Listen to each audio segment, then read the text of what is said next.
Yeah. 1 second. All right. I pledge allegiance Allegiance to the flag To the of flag Flag the United United States States of America, and to the to the republic republic for which it stands, stands one one nation, nation, under under God, God, indivisible, indivisible, with with liberty liberty and and justice justice for all. You call a roll, please. Sure. Crowley, Here. Fish. Let's see, Fish. Hoferka, Here. Here. McCarthy. McCarthy. You had to come back. Ozowski, Probs. She's here. I saw her. Yeah. I see her. Ask her to unmute. She's muted. It looks like she's muted. All right. I always knew I was muted. Steinbaum, Here. Stevens, Here. Tessier, Here. Wilsusen, Here. Castellan, Foley, Here. Gilfillan, Here. Hirschfeld, Here. Solaro, Here. Senator, Here. Zochek, Here. Smith. Here. Okay. We don't have anything to go in executive session for now? No. Okay. So you got the minutes of the meeting. So yeah, there were several minutes that were sent out. We had 2 special meetings and the regular meeting from July. I make a motion that we approve all 3. Can we all vote on all 3, or there's only people that attended, right? Oh yeah, that's a good point. Yeah. Well, you can abstain if you weren't there. But this is one motion for all 3. Yeah. Right. So I got to break them up. individual You could say yes to this and abstain on this, I guess. Otherwise, next time we Okay. should list them separately. Okay. Well, I can list them separately if you want to take 3 votes. Yeah, I don't want to really, but usually somebody's missing, I guess, if that's the way it's working out. All right. What's the first date? So we had July 8th. Oh, wait, sorry. Take that back. I'm in the wrong year. July 13th, July 20th, and August 3rd. I make a motion that we approve the minutes of July 13th. I'll second that. Any comments, questions, additions? Was I at that meeting, Colleen? Hold on. I'm not sure which one I missed. I missed one of them. Yeah. Yeah, you were not present at that meeting. That's okay. Thank you. Sorry. No problem. Who had the second on that? I did, Neil. We had a second. Okay. Okay, would you call a roll, please? Sure. Crowley, Yes. Senator, Yes. Hoferkamp, Yes. Hirschfeld, Yes. Probs, He's muted.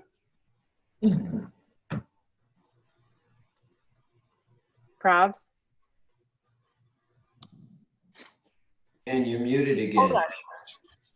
Can you hear me now? yes, I hear you. All you have to do is press down your space bar and it'll unmute you temporarily, so. Okay. Okay, Steinbaum, Yes. Stevens, Yes. Tessier, Abstain. Wilsusen, Yes. And Smith. Yes. The next set of minutes is what? The 20th of July. Make a motion, we approve the minutes of the 20th of July meeting. Second. That was a special session, right, Colleen? Yes. Does anybody need to know Any if they were questions, present? comments, additions? Colleen, was I there? This is Mark Crowley. Was I at that meeting?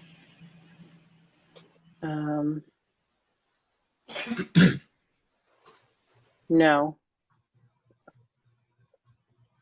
You were not. And Bob Tessier, you weren't there either. So Oh, geez. Okay. I can't second. sorry to call you out on that. But I'll okay. second it, Okay. Colleen, if you need one, Eric. Okay.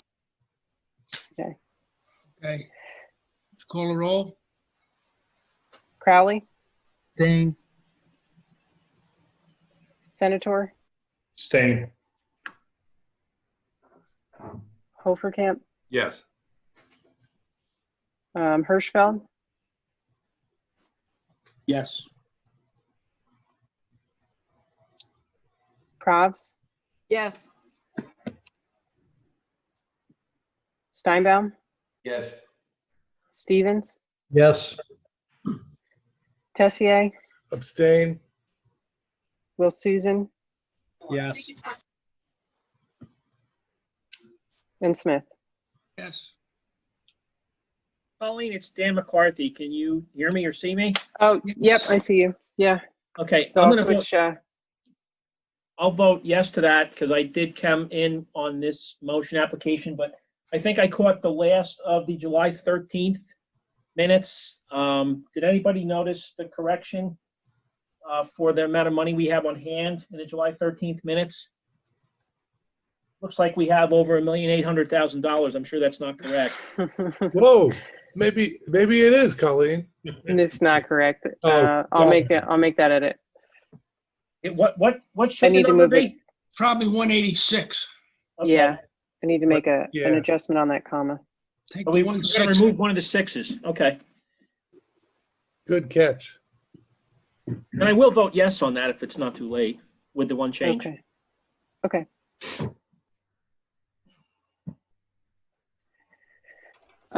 Okay, so now we just need a motion for the August 3rd special meeting. So move. Second. Any comments, questions, additions? Call a roll, please. Crowley, Yes. Senator, Abstain. Hoferkamp, Yes. McCarthy, Yes. Provs, Yes. Steinbaum, Yes. Stevens, Abstain. Tessier, Yes. I hope I was Wilsusen? there. I think I was. I could check. I'm slowing everybody down, sorry.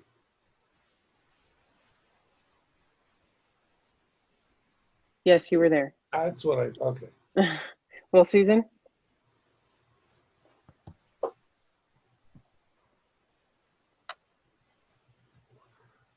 Wilsusen, Sorry, Colleen, yes. Bueller. I'm still in storm mode, so I'm doing 5 things at once. Okay, and Smith. Yes. Okay. That's all the minutes, right? We're down to That's all the treasurer's minutes. report. We got the treasurer's report and the list of bills. So Mark is not here, so I'll just list Yeah, the bills. Yes. Let me pull those up.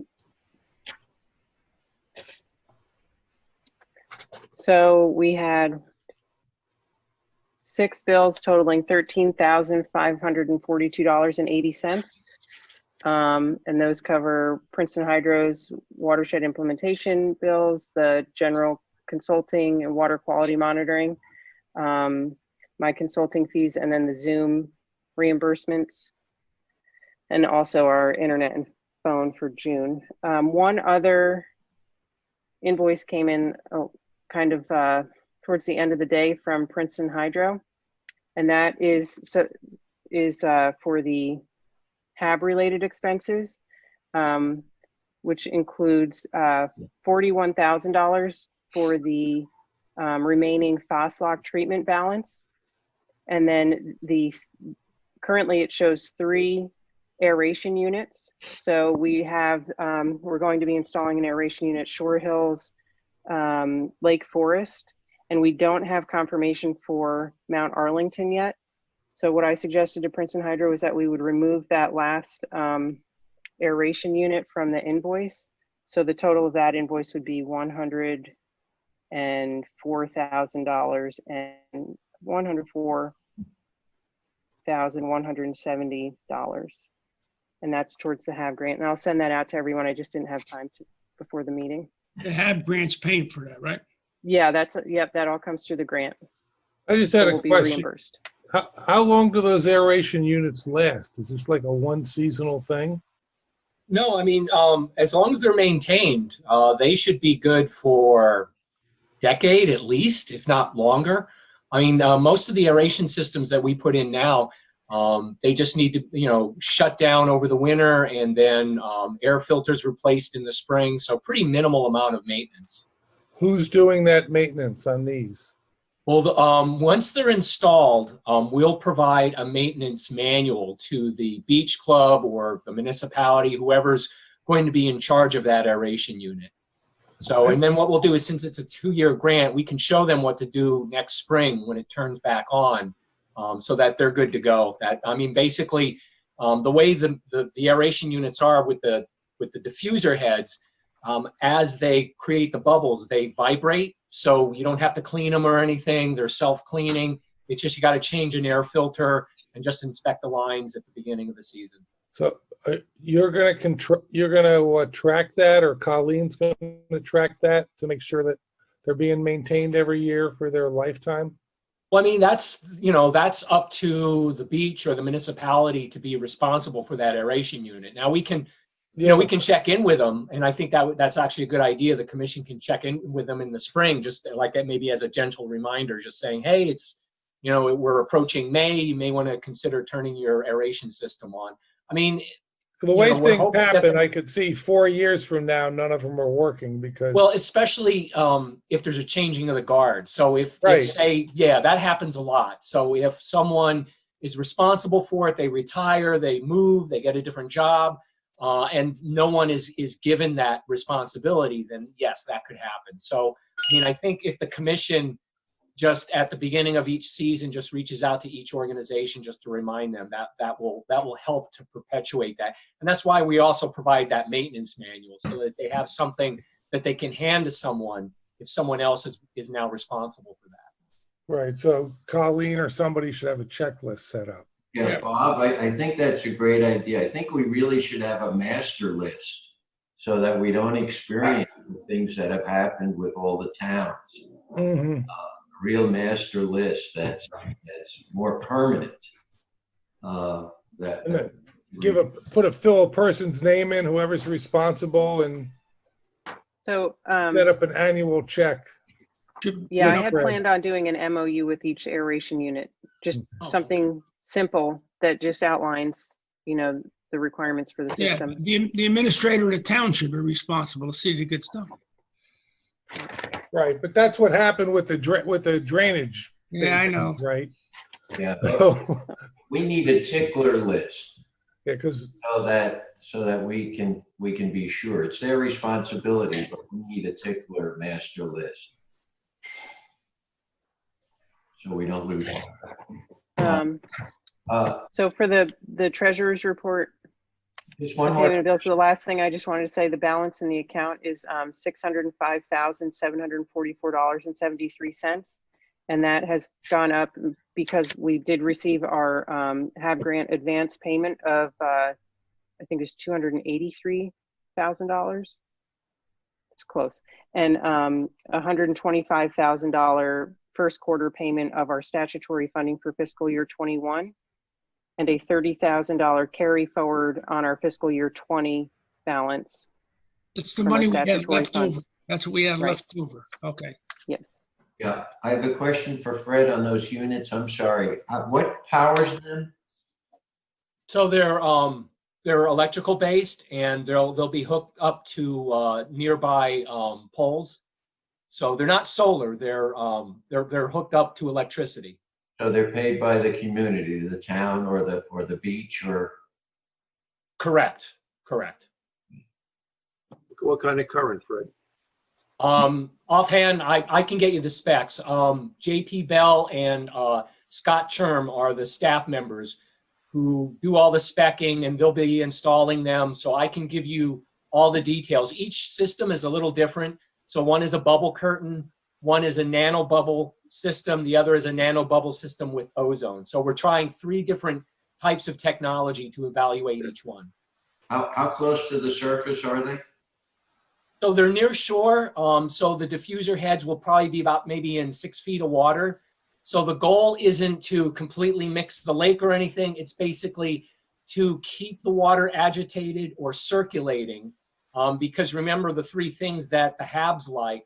They like a lot of phosphorus, they like high water temperatures, and they like still water conditions. So this is taking care of that 3rd component, keeping the water moving to minimize the accumulation of cells along the shoreline. So they'll be at the surface? Well, you'll see, it's not going to be a fountain. They're subsurface units, but you'll see agitation at the surface of the water. So they'll be accessible for filter change easily, or? Well, the filter change is on the shoreline. Yeah. So you have the compressor unit on the shoreline, and then you have the lines going out into the water. And at the end of each line is this set of diffuser heads. And that's what's creating the bubbles, making the agitation. Got it. And at the end of the period of time, Fred, then in a year or 2 years, you'll be recommending which one works the best? Well, which one works the best, or if they all work the same, or, it might be more site specific. For example, the nanobubble, we're doing a nanobubble with and a nanobubble without ozone. The ozone is good because it helps to break up the algal cells, and it also helps to decompose the taste and odor compounds and the cyanotoxins. But it's a more expensive unit, so we're trying to evaluate, is that worth investing the extra $2,000 to $5,000 to include the ozone? Do you get more bang for your buck with that? Right. And then the plan would be to expand that application in future years? Well, there's 2 things going on with that. One is we might consider this at other nearshore areas, but something that I'll talk about later with the 319 grant is possibly aerating the entire lake or doing some sort of alum treatment. But I'll talk about that when I talk about the 319 grant. Thank you. You got it.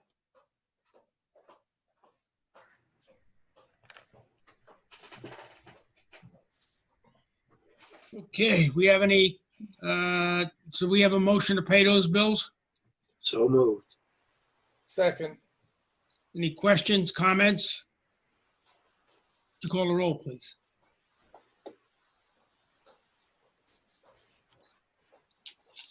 Colleen? We lost her. On mute, Colleen.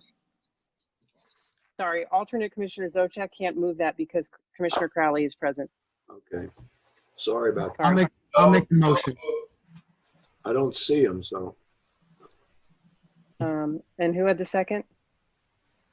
I did, or whoever. Colleen? Okay. Colleen, Yes. can I ask a question before you do this? Can you give me the exact total of what we're approving on this bill now? That you're taking the other part out? Yeah, give me one Okay. second. Good. It's not 13 then.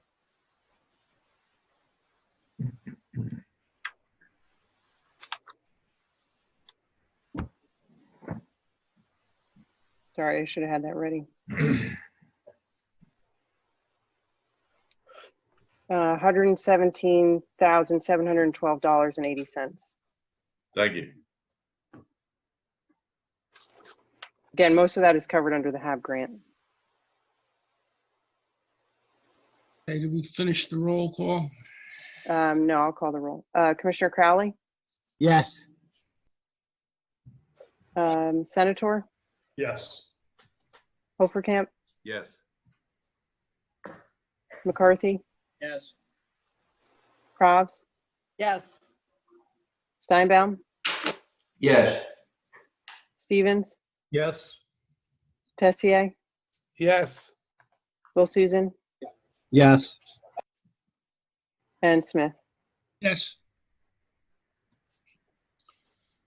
What do we got next? Correspondence? Yes. So the commission, the commission's been receiving land use applications and they've been uploaded to the OneDrive account. We received notification from DEP that the commission was awarded as part of the second RFP in the governor's HAB response.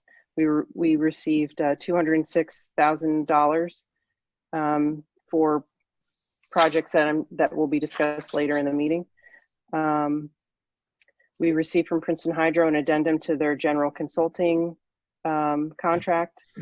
From the Borough of Hopatcong, we received a request for help with funding the bioblast treatment of beneficial bacteria in Crescent Cove. And from Weldon Quarry, we received a draft tolling agreement. A what? A draft tolling? Tolling agreement. Yeah, well, that's We'll talk going to about come up that. again later in the meeting. We'll let the attorney review it and tell us what it all means and what's going on. We'll have to, it's not critical that we act on it tonight, I don't think. Would that be something that would be discussed in executive session? We don't know enough about it to discuss it, Dan, I don't think. I read it, did you read it? I read it. I see. You get it? If you get it, you could discuss it. No, I got it. I understand what's going on, but there's a lot of legalese in it. And They want to extend their statute of limitations, I believe. yes, which Because is I the think litigation, which is it why appears they want to settle. They don't want it to get to the end of litigation or found guilty by default or something, I guess. that's why it involves litigation strategy and should be discussed in executive session, in my opinion. Okay. I agree, Dan. That's the best. All right, we could discuss it later on in the meeting. It's not a problem. Okay, what else have we got, Colleen? Correspondence. That was it on correspondence. Okay. Marty, you ready for the Lake Hopatcong Foundation update? Sure. And a few different issues, really. Just one. Since we actually last had a full Lake Hopatcong Commission meeting, we had a number of visitors at the lake. It kind of continues the advocacy efforts we've been trying to do, which is really to have anybody who has any interest in the lake come to the lake and see it for themselves, and hopefully will be an advocate of it. You know, regardless of their party, anybody that's in office, we really want to get here.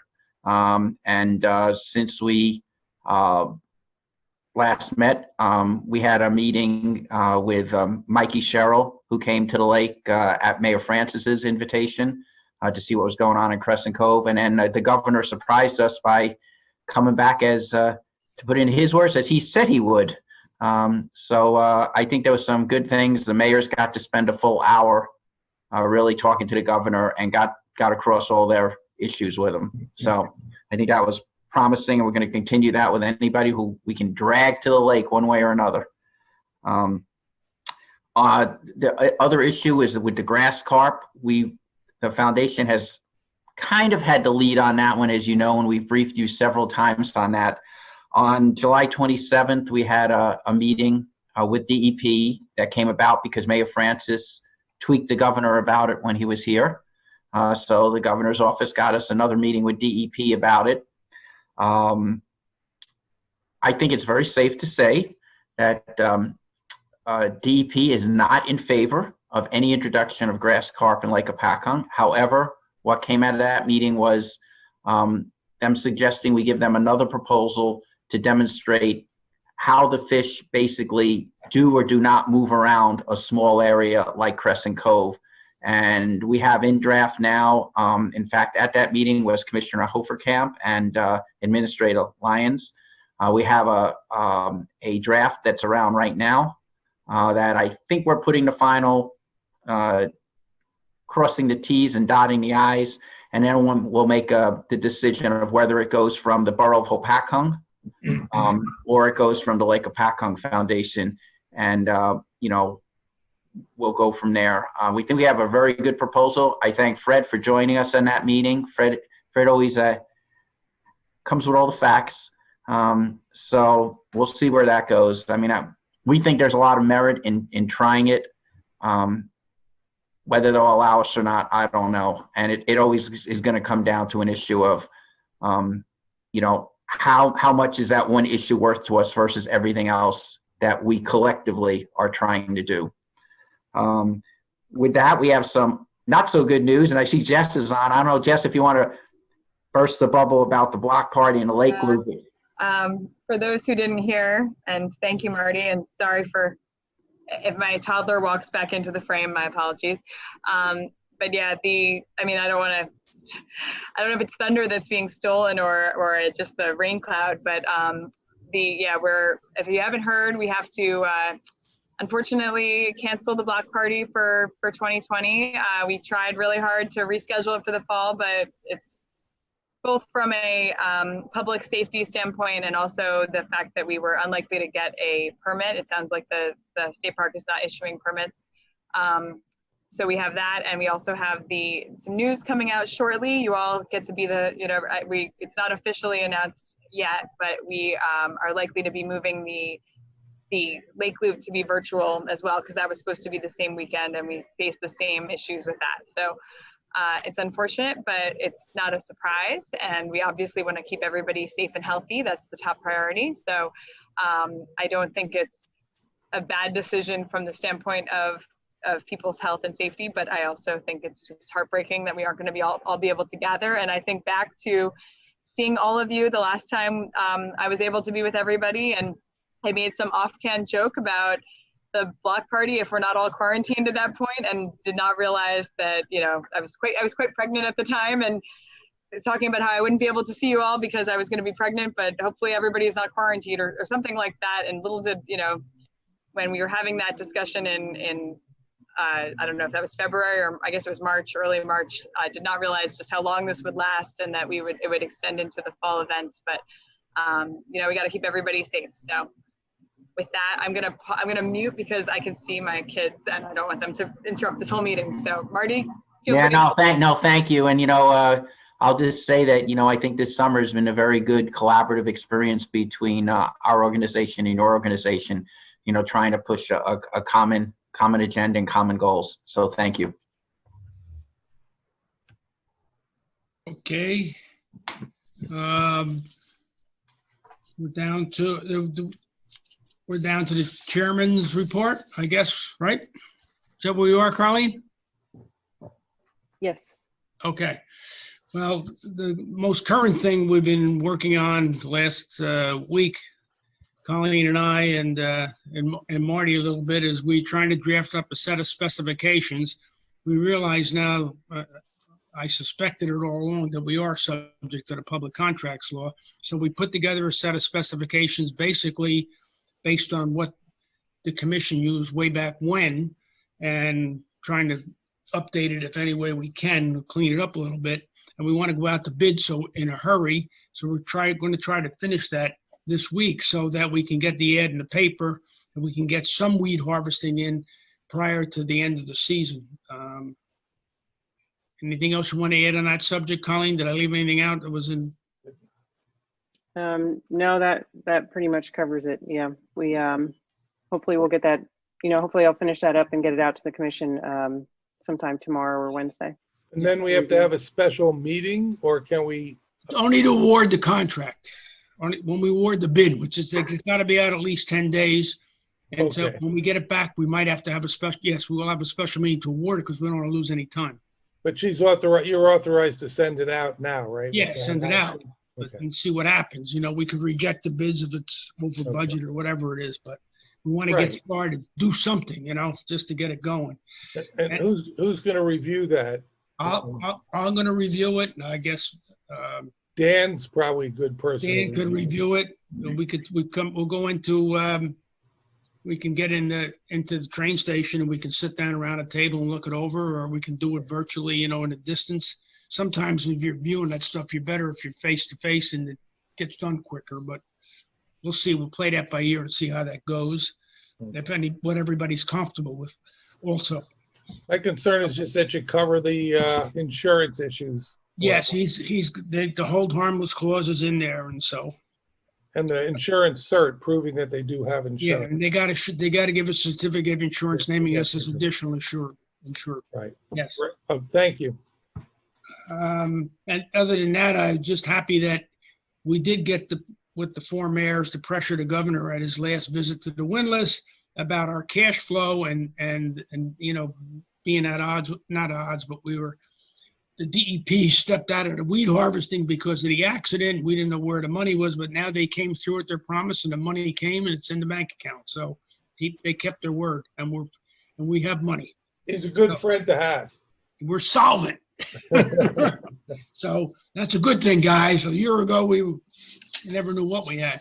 That's really all I have. And I want to go around the table. Any of the commissioners have anything they want to bring up? I have a question for, on the bids that will be going out for the weed harvesting. Is anyone on the commission, Colleen, Harold, I apologize, I'm new. I don't know if you do or not. Do we have a qualified purchasing agent that would I'm a prepare the bids? qualified purchasing agent, but I'm not an employee of the commission, but I am a qualified purchaser. Okay. That's I fine. looked at the spec. I looked at the spec. Good. I gave her all the boilerplate, the backup stuff, the pay to play, the stockholders and all of that. So I gave her all that documentation. Excellent. Colleen, this is Mark Crowley. I have a question for you. Did we hear about the non-point source pollution grants?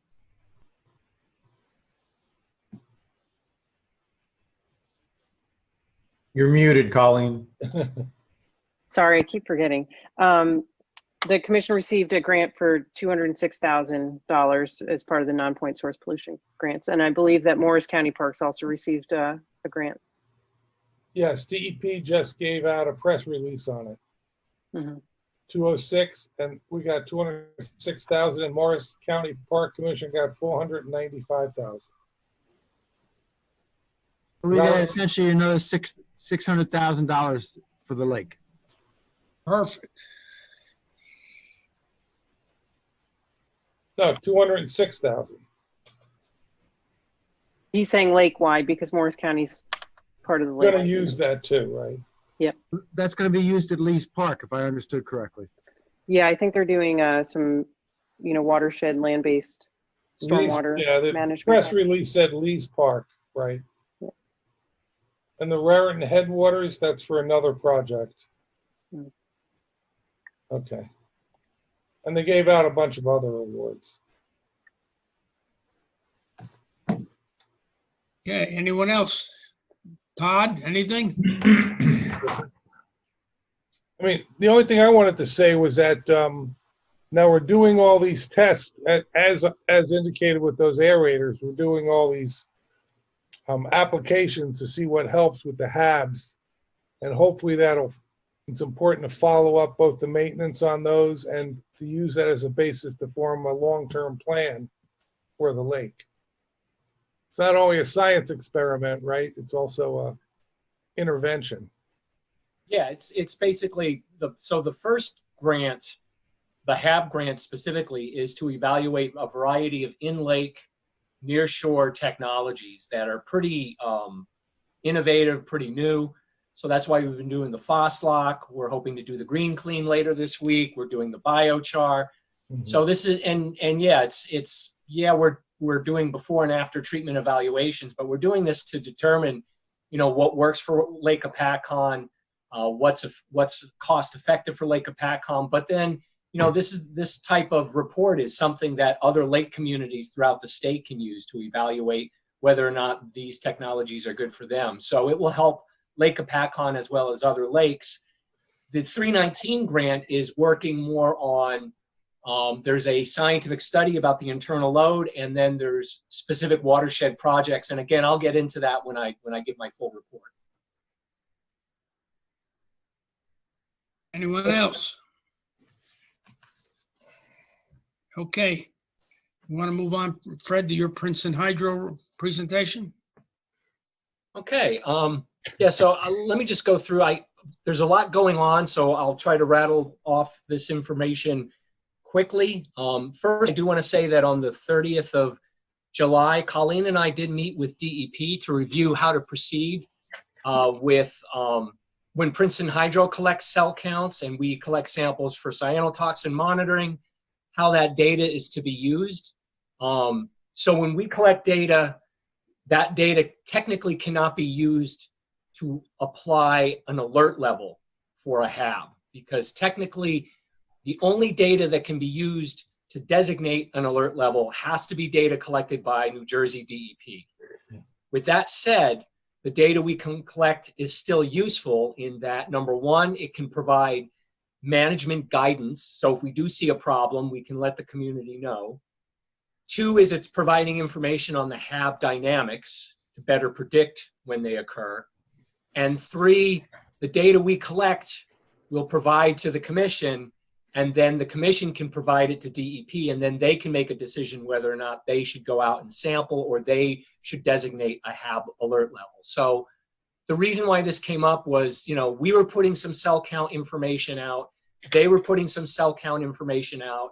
And again, we're not sampling at the same location. We're sampling at different days. So not surprisingly, the cell counts varied, which you would expect they would. And so to avoid confusion, what we're going to do from now on is the data we collect, we'll provide to the commission. The commission then provides it to DEP, and then DEP either on their own or with that data can make decisions on how to proceed with alert levels, with additional sampling.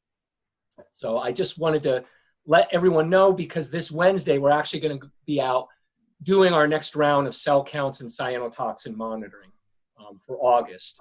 The July results, I can tell you that for July, we sampled 8 locations for all 3 cyanotoxins recognized by the state of New Jersey, and all came up negative during the July event. So we'll be doing the same monitoring in August, and as soon as we have that information, we'll forward it to Colleen, and then she can distribute it to both the commission and to DEP. All right, so that's what's going on with the cyanotoxin monitoring. So I'm going to start talking about some of the HAB stuff. So not surprising, and I mentioned this last week at the Lake Hopatcong Foundation presentation I gave on water quality. You know, the lake is starting to get in certain areas pretty green from some of the blooms, and it's not surprising. You know, I look at the long-term surface water temperatures, and we have 30 years of data of July surface water temperatures, and this year's July data was the second highest surface water temperatures on record that we have. The only time it was higher was in the mid-2000s. So when we were out there, it was 28 degrees Celsius, which is 82 degrees Fahrenheit. So we're continuing in this long-term trend, and it's obviously related to climate change, that we're seeing higher temperatures in the water. And again, remember I said with HABs, high phosphorus, high temperatures, still water conditions. So, you know, we are seeing more of the HABs occurring. So for the HABs grant, you know, we have a green clean treatment, which is a it's an algicide that does not have copper. It's a strong oxidizer. We're hoping to do that treatment toward the end of this week, right off of Cap Beach. But it's going to be largely dependent on weather, because there's some thunderstorms rolling in. So we're going to try to do that treatment the end of the week. We're going to do our pre-treatment sampling the same day that we're doing the cyanotoxin monitoring, which is Wednesday. So in addition to the green clean treatment, we installed another update. We installed the biochar, which is that processed wood material that removes phosphorus. We installed it in 4 stormwater locations, 3 ponds or coves, and then 2 in specific stormwater structures. That was all finished last week. We did 1 storm event. We have another to go. And we're, you know, in the stream areas, we were getting about 50% removal rate of phosphorus, which is pretty good. We're hoping to get higher results in the ponds. So I'll let everyone know once we have additional data on that. We mentioned the aeration system. So we have ordered the material for the 2 aeration systems that we've specifically mentioned. And I put in my notes to ask JP and Scott to forward the specifications to the commission so you can see what these structures, look like and how they're going to operate. We did hear from Salmon Brothers. They were the company who was going to clean out those aquafilter units. They're telling us now that they're booked up and they really don't have time to do that, but they're working with us to find another subcontractor that will help clean out those basins. Again, remember those aquafilter structures are those 2 large stormwater structures in the borough of Hopatcong that we want to clean out, and we want to replace that material with biochar and evaluate the effectiveness of those systems. So that's what's going on with the HABS grant. I want to let you know that on the 24th of August will be our next full water quality sampling event. I also want to mention that, again, when I gave that presentation to the Lake Hopatcong Foundation last week, I did identify that our July phosphorus concentrations this year were actually higher than last year. So last year, the overall lake average in July was 0.03 milligrams per liter. This year it was 0.041 milligrams per liter. So more phosphorus in the water. So again, people were asking me, what do you think about the rest of this year? And I said, well, I don't have, someone said, we know you don't have a crystal ball, but what do you think? And I said, yes, we have still the potential for HABs to develop because of the high temperature and the elevated phosphorus concentrations. And this is why we focus so much on the phosphorus to get that under control. So I just have 2 other things to go over. One is I'll briefly talk about the 319 grant. And then after that, there's another organization that we work with called GreenVest who will give a short presentation on potential ways of funding these large-scale stormwater projects. So let me just go into the 319 grant that was just announced today for Lake Hopatcong. So, yes. Question, I'm sorry. I apologize. No, that's all right. You remarked that the phosphorus levels are higher in July than they were last year. On your last report from June, weren't they lower than they were in the prior year? Okay, so what happened was last year, the June concentrations were higher than the previous 10 years. So last year, the reason why the HABs started early is we had high phosphorus concentrations in mid-June. That's why they started in mid-June. This year, our phosphorus concentrations at the beginning of the growing season were low up until late July. Then they spiked. So when you look at the phosphorus concentrations in late July this year, they were actually higher than they were last year for July. So it sort of flipped that this year, instead of having higher phosphorus concentrations in June, last year we had them high in June, lower in July. This year they were lower in June and higher in July. So it sort of flipped. Were they measured after the storm, after the hurricane, or before? They were measured before the hurricane. So they're probably even higher now with all that. Well, maybe. See, it's that storm was so large that it may have flushed some of the phosphorus out. So it's weird. Remember, I said the storms that do the most water quality damage, so not flooding, but water quality, are those smaller storms. Because when you have a smaller storm, and they're the more frequent storms, the smaller storms rinse the watershed and all those nutrients stay in there.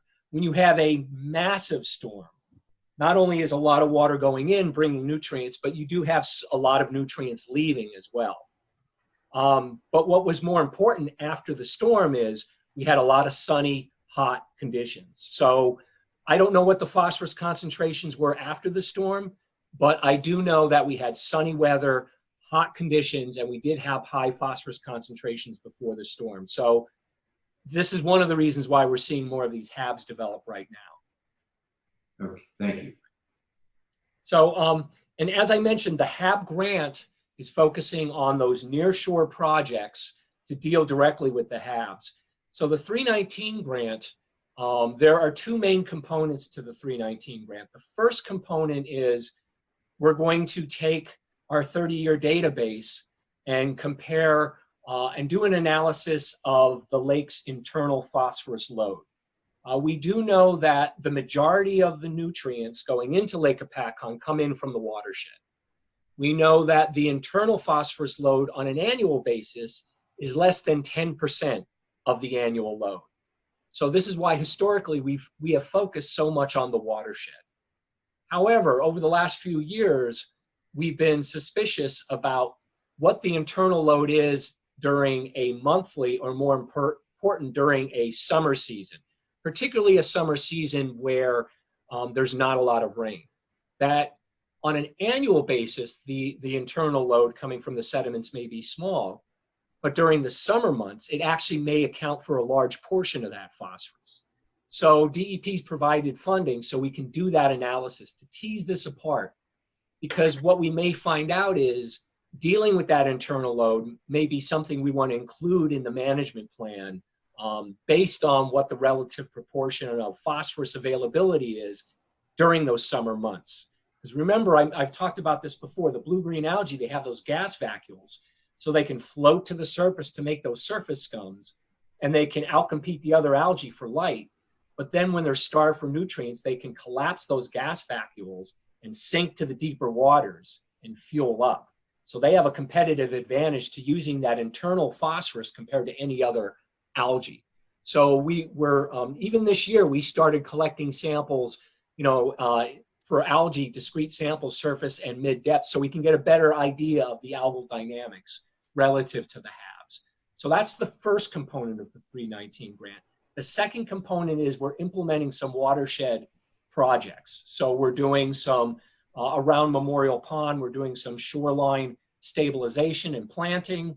We're going to be upgrading some stormwater basins in the borough of Hopatcong, so they have some purple loosestrife. We're going to get rid of the purple loosestrife and put in some stabilization measures as well as some native vegetation. We plan on installing some more floating wetland islands. And then finally, the Filterra units in Jefferson, we're going to replace a few of those with biochar to see how effective they are at removing phosphorus. So, the 319 grant that you were just awarded, part of it is to do that study to see whether or not the internal phosphorus load should be included in the management plan. And the second component is to implement some watershed control measures. So, any questions? I know that's a lot of information, and we'll obviously be providing more information as we go through the season. But does anyone have any questions? That includes the Morris County grant? No, that doesn't, and I'm glad you reminded me about that, because I do want to reach out to Morris County. I want to find out exactly what they'll be implementing, because each one of those projects, we want to make sure that we identify an amount of credit of phosphorus removal. So I need to find out if they have a monitoring plan, and if not, are they going to do modeling to quantify that phosphorus load? So we definitely want to know how much phosphorus those projects are going to be removing, because that's within the watershed. So we certainly want to make sure that's included in your TMDL. Right, so you'll include their results. Well, I'm going to reach out to them and ask them to provide those results. Yeah, now keep in mind $500,000, right? Yeah, now keep in mind too that from my experience, anytime you say I'm going to implement A, B, and C, almost always when it comes to watershed stuff, almost never it's exactly that. So they may say we want to do this type of BMP, but it may turn out once the engineers get on site, they can't do that type of BMP, so they may do an alternative. So it'll be more important once the projects are complete that we know, okay, what have you completed, so that we can estimate how much phosphorus they're removing. So they're using consultants, but not Princeton Hydro as a consultant. I honestly don't know. So that's why I was just going to reach out to them. I'm assuming they have their own engineer or consultant, which is fine. I just want to make sure that number one, I want to make sure that they have some sort of accountability of how much phosphorus is being removed. And if they do, I'm going to ask them to share that with the commission so we can include it in the TMDL. If they don't have a way of doing that, I'll certainly offer our services to do that. Or if they have their engineer or their consultant do it, that's fine. I just want to make sure that that's accounted for in some manner. Fred, just to play the devil's advocate for a moment, whenever I see these percentages, the 319 grant said that there was less than 10% of the internal load is accounted. So the rest is all from, as you've taught us, from septic and runoff. And I just wonder if we should be spending more of our limited resources on those two factors, which are overwhelming. And I know there's all kinds of difficulties with that. Well, we, at 10%. yeah, well, keep in mind a couple things. So number one, we have been almost exclusively focusing on stormwater and septic for the last, ever since I've been working with the consultant, with the commission, as well as the regional planning board since the 90s. We've been exclusively focusing on the watershed. The only reason why we're doing this internal load study is because of the HAB situation that developed last year. That, remember, last year when your HABs occurred, your HABs persisted through the whole growing season. I like to compare your lake to Harvey's Lake in Luzerne County. It's another large, deep lake. They had a HAB the same time Lake Hopatcong had a HAB. Their HAB cleaned up in less than 2 to 3 weeks, and their internal load is very low. And so that's why we're trying to decide whether or not it's worth it. Now, again, I said it's less than 10% on an annual basis. What we may find out is on a seasonal or monthly basis, the internal load may account for more than half of the phosphorus going in, depending on what the climate is like. We need to take that into account because remember, last year, a lot of people were clamoring and asking, why aren't you doing alum? Why aren't you doing aeration? And so in response to that, we said, we're going to look at this in a high level of detail. This is not a lot of money either. And the nice thing about it is we have a 30-year database. So it's not like we have to go out and collect a ton of information. We're going to use that 30-year database and weather data to tease this apart. So the internal load can actually be that high seasonally? It could be, especially during dry years. Because think about it, in a dry year when there's not a lot of water washing in, and that means you have a strong thermal stratification. You have no oxygen in those deep waters. When you have no oxygen, that's when phosphorus is being liberated from those sediments.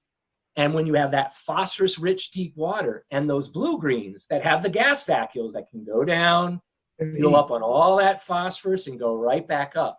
So that's why we want to quantify it on a monthly basis, because we may find out that in Lake Hopatcong, if you have a dry summer, your internal load during the summer may account for over half of your annual phosphorus load. That's the whole reason why we're doing that study, to determine this. Again, because last year people were asking, why aren't you looking into this in more detail? I got it. Thank you. Yep. Fred, previously, I think you said 40% of the phosphorus was coming from the septic systems? Yeah, it's like, so I think the septic is like 50 and the stormwater is 40. So it's like the majority, almost the vast majority of the nutrients are coming in from the watershed through a combination of septic and stormwater. Right. So, I mean, the ultimate solution, no matter what you find, is to make progress on sewering the septic systems, right? Yes, yes, that's, yes. Little incremental steps, and to make progress on fixing the stormwater system to be more bio. Yeah, and see the thing about, and with phosphorus, you're right, the ultimate solution is the sewering, and just, you know, for really back of the envelope calculations that I provided in the draft whip, we said that if the entire watershed was sewered, that could take care of anywhere between 60 and 100% of your phosphorus load, you know, depending on the loading coefficients and what's being implemented. So if you think of like 80%, then that means 20% would be coming from stormwater. But keep in mind, the reason why stormwater still needs to be addressed is the septic will not take care of total suspended solids and other pollutants that come in from the stormwater. And total suspended solids, we do want to make sure we minimize those loads, because if you're looking for money for dredging from the state and federal agencies, they want to see that you have stormwater measures in place to take care of that TSS, because they say we're not going to give you money to dredge until you have those stormwater projects, you know, installed. So the ultimate solution is absolutely sewering, but it's not the only solution. You know, it has to be hand in hand with stormwater management. But we need to be making progress on that.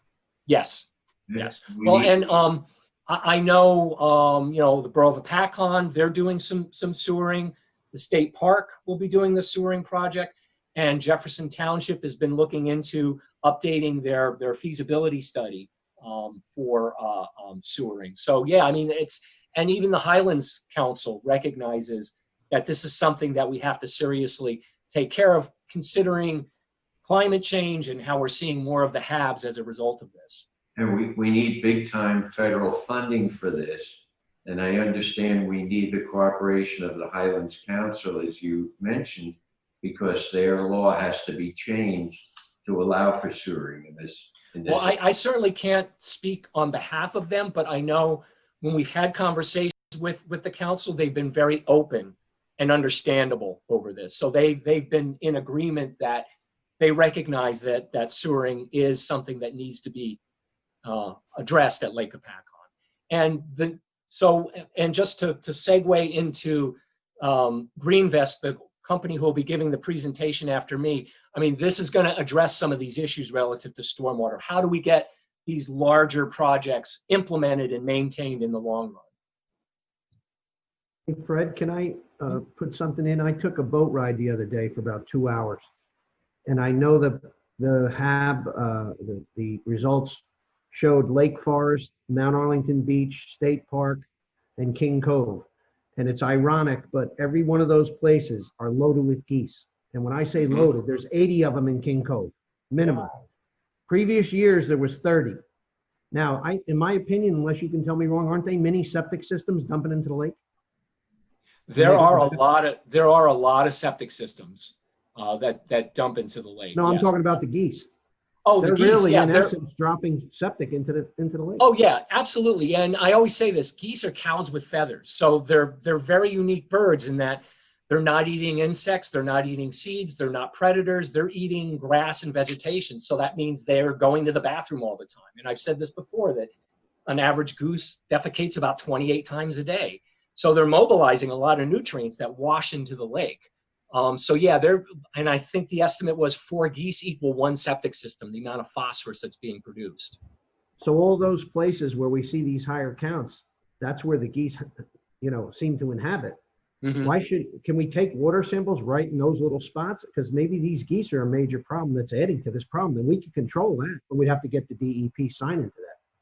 Right. I mean, we could certainly talk about collecting samples adjacent to where the geese are, but I can tell you that a lot of the efforts that we're suggesting in the WIP, which is a lot of the shoreline stabilization, any area that's not being used for like access or a beach or a dock really should have some native vegetation growing at least as high as your knees, because that makes that site less attractive to geese. So where I've seen goose management be very effective is when they implement 2 things. Number 1, have some sort of shoreline stabilization program coupled with goose egg addling.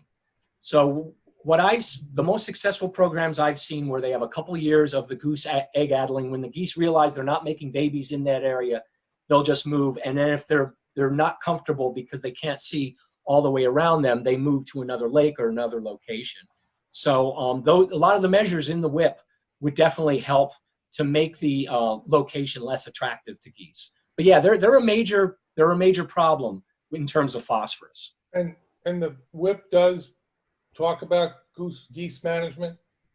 Well, we talk about talk about shoreline and stream bank stabilization, and I'm sure in there we say one of the values to it is it deters geese. So it won't eliminate them, but it makes that site less attractive to geese. So at this time in Lake Hopatcong, there's no geese management program or addling program, right? Not that I know of. I mean, then they're great for the foundation, Marty. Well, and Dan, you might remember this. I remember there was an egg addling program with the Regional Planning Board, but I don't know. I'm pretty sure it was with the Regional Planning Board even before the commission. I remember them doing some. It's probably the easiest federal permit you can get. It's like a $20 1-sheet permit you get from the feds, and it's pretty straightforward. You're correct. There was a goose egg addling program with the regional planning board, and there were volunteers that would run around to the various nests and addle the eggs. But then that kind of dropped off the radar screen after the regional planning board. But if, as Tom says, the numbers are really increasing dramatically, I think it's important to have some method to address that. Yeah, it's definitely doubled in the last 3 years. I count them. And, you know, even on the islands we were driving, me and my wife, and they were infested on all the islands in the northern part of the lake. I've never seen that before, ever. They're not migrating. And that's the thing. Ironically, the ones that hang out here are technically, you know, even though Canada geese are still under, you know, they're still a federally protected species, it's the subspecies that migrates. Yes. That's the one that's on the list. The residential geese, the ones that hang out year round, there's more than enough of them. They're not the ones that are federally protected. Right. And we had a very mild winter. Whenever you have a mild winter, you always get more of everything. Geese, algae, weeds. It's because you don't have that winter die-off. I think we should add this into our program to pay attention to, I think. Yep. I'm going to make a note here. So in the draft whip, I'll include a section specifically on goose control. Thanks, Fred. Yeah, we have that at Horseshoe Lake now in Roxbury. Yeah. Big problem. Okay. All right. Okay. Yeah, again, not surprising with the mild winter.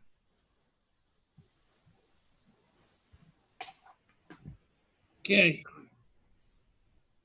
Is that about it, Fred? Yep. So that's my presentation. Yep. Okay, good.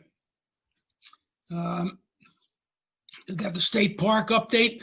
Melissa? Well, Fred, did Greenvest want to do their presentation now, or did they? Brian? Yeah, I think the idea was if possible, they could give the presentation, you know, after my report. Yeah. Is that okay, Ron? Yeah. Yeah, sure. Yeah, I think it's a good time because it rolls right off of the things that Fred was talking about. I'm Brian Kramer with Greenvest. Thanks for having us tonight. I'm a lifetime Sussex County resident and a lake user quite frequently. So Jack, I don't know, or Colleen, I think we sent you the presentation. Could you pull it up, Jack, and share screen so everyone could see it? I can pull it up on mine, or I can allow, I don't know if you're allowed to share right now. I have a share screen button, Colleen. I'll try real quick. If it doesn't work, then that would be great if you could. Oh yeah, it's disabled screen sharing. Okay, let me see if I can. Mere shot.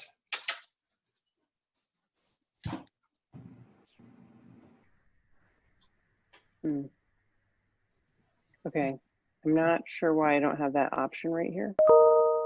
Let me see. Come on, come up here. Come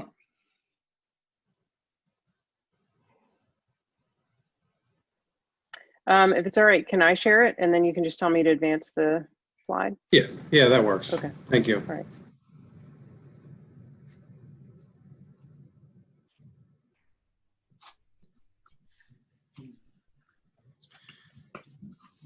All right, so we came up with a quick presentation, and I think we can move pretty quickly through this. As you know, Fred, we work with Fred quite a bit in Princeton Hydro on a lot of our projects, and Fred's really hit on the points. Colin, you could probably go to the next slide.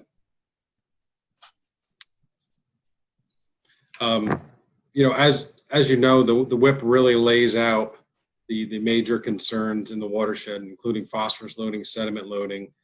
And we know that the commission realizes what the problem is, but they have some roadblocks to implementing some of those elements in the WIP, and primarily that's limited financial resources and possibly limited capacity by municipalities or counties to help implement some of the projects, and also the timeline for the implementation of these projects to meet your goals in the WIP. And Princeton Hydro, our team, Greenvest, Princeton Hydro, and Opti, bring together an innovative solution to that. Colleen, if you could skip to the next slide. And the solution to the problem is laid out in the WIP that Fred and Princeton Hydro have pulled together. They've identified, approximately 50 different types of projects: structural, non-structural, stormwater, septic to sewer, as we were talking about earlier, is a major contributor of phosphorus, and the stormwater is a major contributor of not only phosphorus but also sediments. Based on implementation of all of the projects in the WIP, we think, or the WIP estimates that, and Fred, correct if I'm wrong with any of these points, that there could be as much as 60 to 100% reduction in nutrient load to the lake. Some anticipated costs laid out in the WIP are, the WIP laid out some estimated construction costs that were around $5 million. But there's also, the design and permitting, and most importantly on these projects after implementation is the long-term maintenance and monitoring of these measures. And that's key to long-term success and long-term reductions in water quality improvements in the lake. So the solution's pretty clear. It's laid out in the WIP. The real problem is implementing this and implementing it in a timely fashion that can have some serious effect on the lake. And Colleen, if you go to our next slide, this is the solution really that GreenVest has come up with, and we've done this in a lot of other regions, especially in the Chesapeake Bay watershed, is a public-private partnership where we work with commissions like yourself, and we have a relationship with some funding resources, primarily Hannon Armstrong. They fund a lot of our green infrastructure projects, including stream restoration, stormwater retrofits, and they also they fund a lot of clean energy projects. So they're a great partner for funding these type of projects. And what GreenVest can bring to the table is an innovative pay-per-performance type structure, and where GreenVest, our team, carries all of the risk and liability associated with the project, and we can implement, all of your projects in your WIP or a subset of those projects in your WIP over a very short period of time. And the funding mechanism could allow the commission and cooperating municipalities and counties to pay this off over a longer period of time, say 20 to 30 years or more potentially on the payoff. But we could potentially implement these projects in a 3 to 5 year period. That's design, permitting, and implementation. So we pulled together. What kind of funding agency is Hannon Armstrong? What are they, a bank? They're a private financial firm. And venture capital firm? I would say yes. I don't know exactly the type of firm. I know we've used them on numerous projects. They're a publicly traded company as well. Publicly traded, and their primary focus is investing in environmental projects? Yeah, clean energy and green infrastructure. So it's kind of like floating a bond based on a dedicated revenue source. Correct. And, we've worked with like a lot of public agencies using this mechanism. And we do a lot of, in Maryland, we do what's called pay-per-performance grants, where we actually implement an entire project and we're not reimbursed any funds until the project's implemented and functioning in the ground. And that's, stream restoration, stormwater retrofits. It's we can structure this any way that potentially the Lake Commission, maybe it's a subset of it. It's, a really innovative way to get a lot of work done in a short period of time. You're relying on grant funding from year to year. That could be a potential source to pay back any potential capital or any loan that's taken to do this type of project. And the key is you have a team that's backed by the financial support of Hannon Armstrong that does these projects on a day-to-day basis. Fred would be heavily involved with this. We have another teaming partner, Opti, who Victor I think is on the line, that has some really innovative stormwater features and using technology to really optimize the effectiveness of these stormwater retrofits that we might do. So that was, the basics of our, and I wanted to move through it quickly. I know we're getting late. Fred, if you had anything to add, feel free. Yeah, the one thing I want to say is one of the reasons why we started having this conversation was, keep in mind when the first restoration plan, before they were even called WIPs, we had the restoration plan, which was approved in like 2006. Over the course of like 12 years, it took us to knock down about a third of the phosphorus load targeted under the TMDL. So we got about a 33% reduction over 12 years, and looking at a way, how can we accelerate that? How can we, and a matter of fact, some of the commissioners mentioned this, that how can we implement some of these larger projects in a shorter span of time, given how we're seeing the HABs come in more frequently and more severe in Lake Hopatcong. So this was one of the ideas that we were batting around about implementing these projects in a shorter time frame.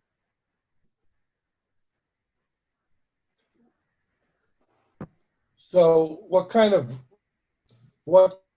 in Chesapeake Bay and these other areas, Brian, what kind of revenue sources have you tapped to be able to get Hannah and Armstrong a secure revenue stream? They've primarily been, counties. A lot of at the county level, they have a TMDL requirement that they have to meet. State Highway Administration, also, many private entities. Hannon, obviously, they're a financial firm that would be entering into some sort of contract.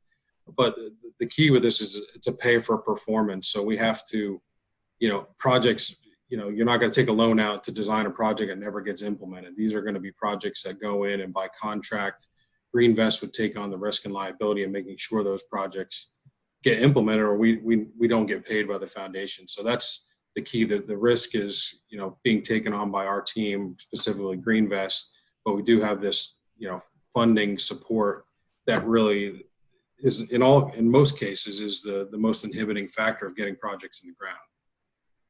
What kind of multiplier factor is it? Like if you get $100,000 a year for 10 years, you can implement $1 million? Like what? I mean, it's obviously the financial firms, there's an interest that they're looking to earn on their loan. And it's like with any loan, it's specific on how long it would be, the dollar amount. And I really don't have those type of details on the return that they would be looking, but they're low interest loans for sure. But it's basically like a 10-year or 15 or 10-time multiplier? I couldn't accurately give that to you right now today. Yeah, I mean, also let me, and Brian, Jack, correct me if I'm wrong, but the idea was to introduce this concept to you. And if the commission, who includes representatives from the counties and municipalities, if the commission was interested in this, we can certainly provide more information. But this was just to introduce the concept to see if the commission would be interested in hearing more information on it. Yeah, that's correct, Fred. Yeah. One of the enabling things, one of the things in the legislation that the commission's supposed to do is look at alternative ways to fund or finance these projects. So I think that fits in that category of our mandates. I think you're right, Bob. That's a good point. Let me mention Hannon Armstrong is listed on the New York Stock Exchange and is the first U.S. public company solely dedicated to investments in climate change solutions, providing capital to some of the leading companies in the field. So they're well respected. They're dedicated. I mean, we use them on almost exclusively on all of our projects for financing, and they're very dedicated to, like you said, climate change, green infrastructure, really improving the environment. Obviously, they're a business and they're looking to make money on their financing, but they are environmentally conscious. That's all they do. Yep. So what would be the next step here? Would it be for you guys to figure out a project, a general scheme, and go to the counties and the municipalities, or what's the next step to move this forward? I think so. Go ahead, Fred. No, actually, Brian was probably going to say the same thing, but we've already looked through the WIP and we have some ideas in mind. I mean, And I know from past meetings, there are a couple basins, I believe in Roxbury, that people were interested in. So we were looking at picking at least one project for each municipality and maybe move forward like that. But go ahead, Brian. Yeah, that was it really. If there was interest by the commission to hear more about this, we would go forward and propose a suite of projects and come up with some more details on the funding mechanism, what the dollars and cents look like conceptually to do that. I mean, that's really the next step for us. And then we figure we start with the commission because there's representatives of all the counties involved, all the municipalities involved. And, the next step would be to get, endorsement by them as well. The key is to have everyone on the same page and committed to moving forward with these large scale projects to really have some impact on the water quality of the lake.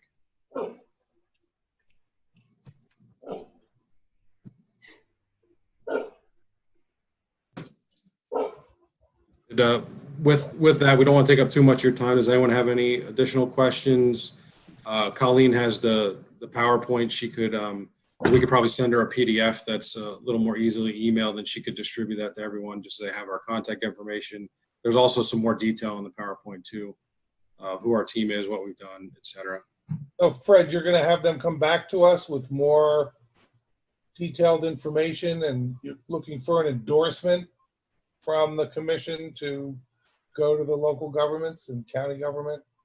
Yep. Yeah. So we'll identify the projects, one in each municipality. I can float those to Colleen. She can share them with the commission. But yeah, maybe at the next meeting, we can put something together in terms of what projects we would recommend to implement, making sure that the municipalities and the commission are all on board. But yeah, we could move that forward in terms of identifying projects that would be of interest, as sort of like a stepping stone for this. Brian, could you give us in a perspective some information about projects that have been done in a similar situation? Yeah. Yeah, we had put together a whole list of projects that we've previously done, and we just decided for the sake of time not to include that here. But we can definitely do that. And I'd be interested in how the financing works. Yep. Okay. Well, thank you very much for your presentation, and it's very interesting. Got good possibilities. All right. Thanks for your time. All right. Thank you very much. Do we want to get Colleen to State Park update now? You're muted again. Sorry.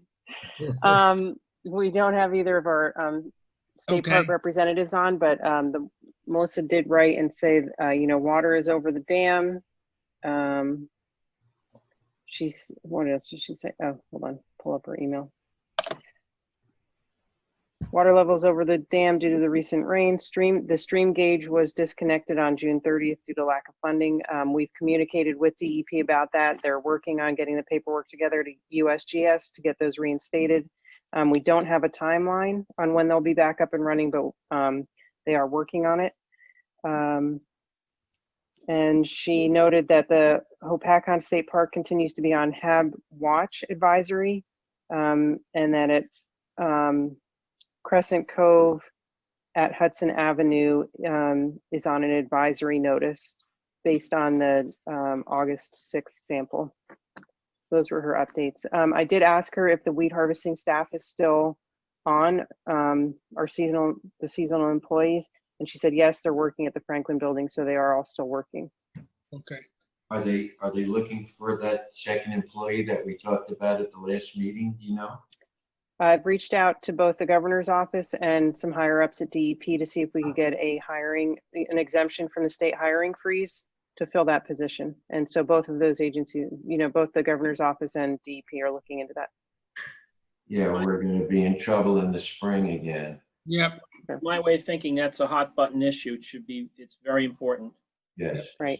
Everybody aware that the three parts of the three gauges are out of order, all three, including the lake level, the stream flow, and the rain gauge.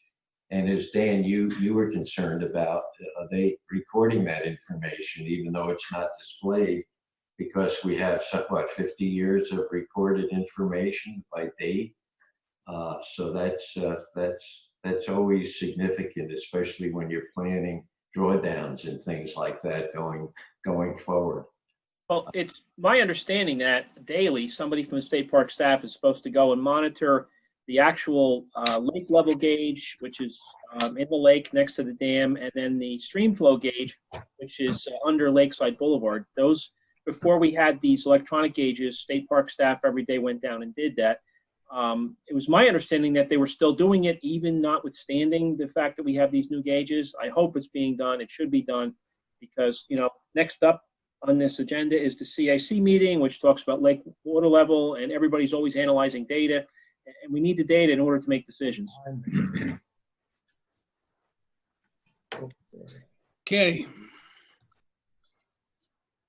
So do we want to do anything about that CAC meeting, or is that, would that kind of cover an update, Dan? I guess it would. I mean, we need Commissioner Osowski, who's in charge of the committee, to set a meeting. And we were making progress before COVID hit. Once COVID hit, it went to the tank. Yep, I know. And we're running out of time because that's supposed to be implemented in 2021. And we're supposed to get input from the public, have a proposal. And so he every month he's been promising he's going to schedule it for next month. The last meeting he said he'll schedule it for August, and here it is August, and we haven't heard. And it's up to him, I think, to schedule it. Does it have to be live or can it be remote? No, it can be remote.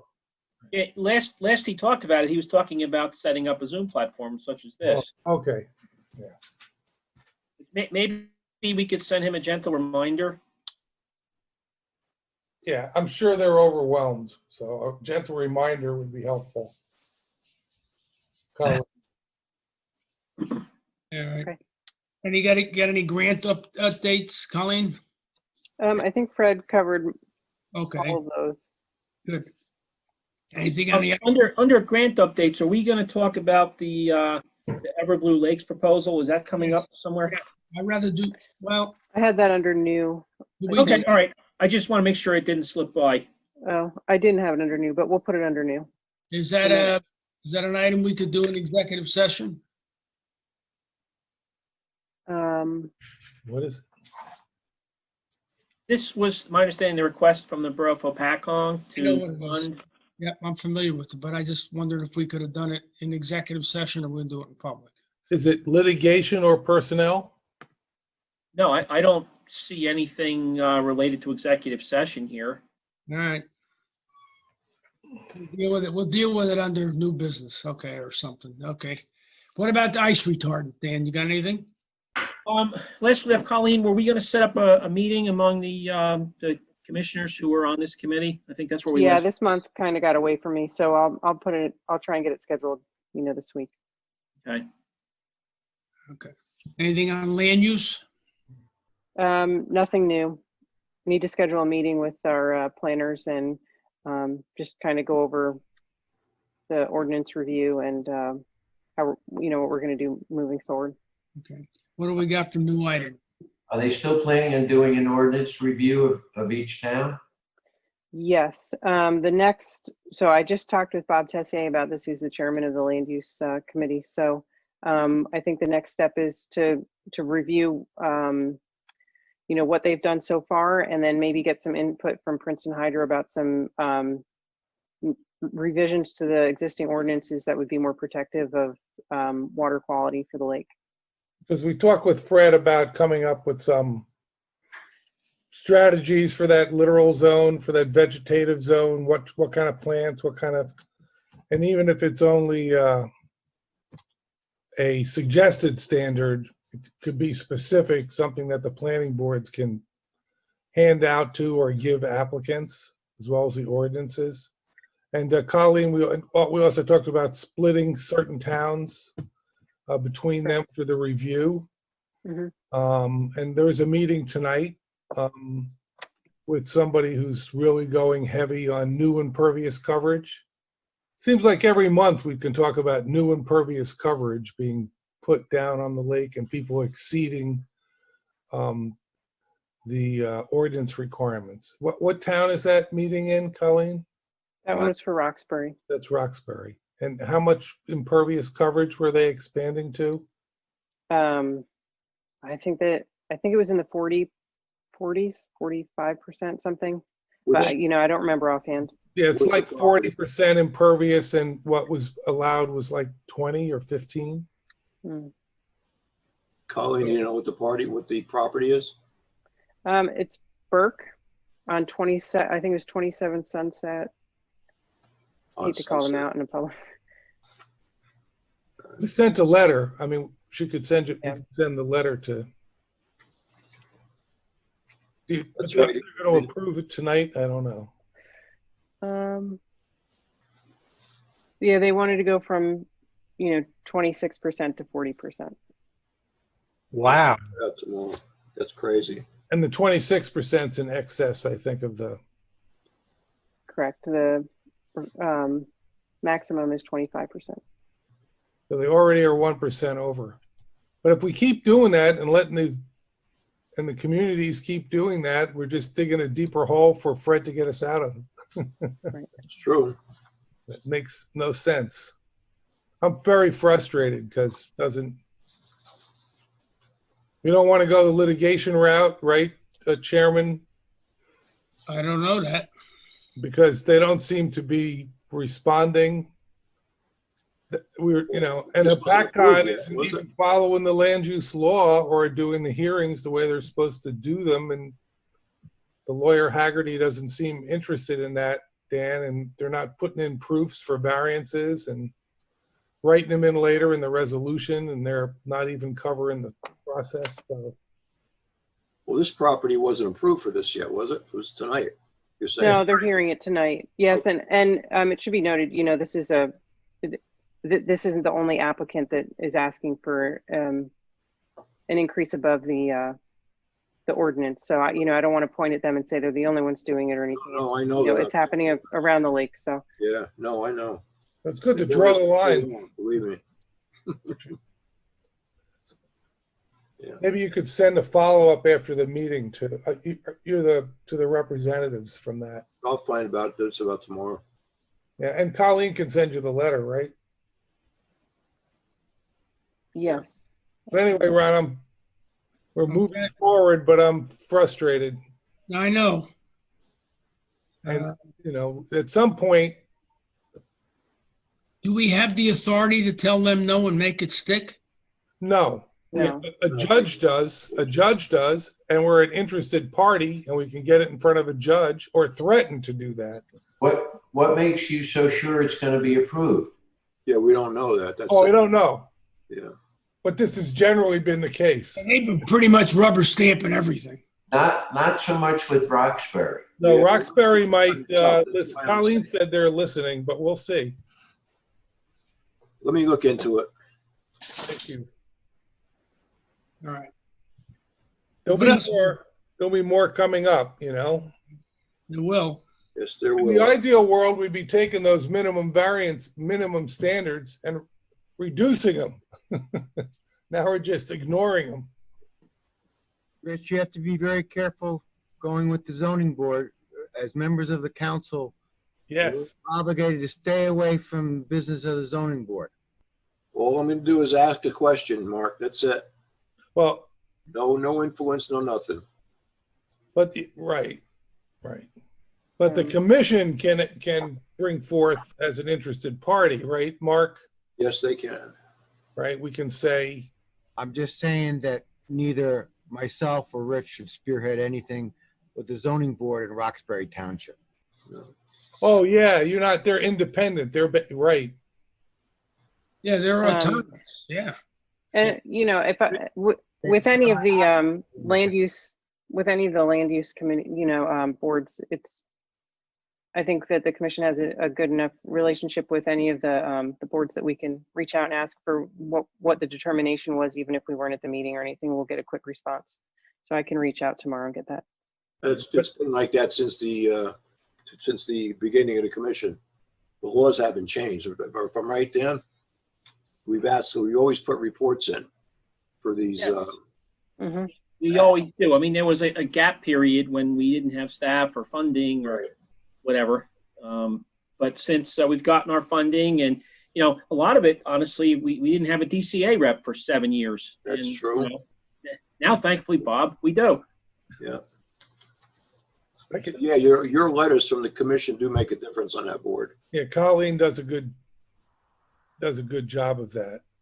But I mean, the one thing, Mark, is that if the attorney's letting him do things and make decisions without following the law,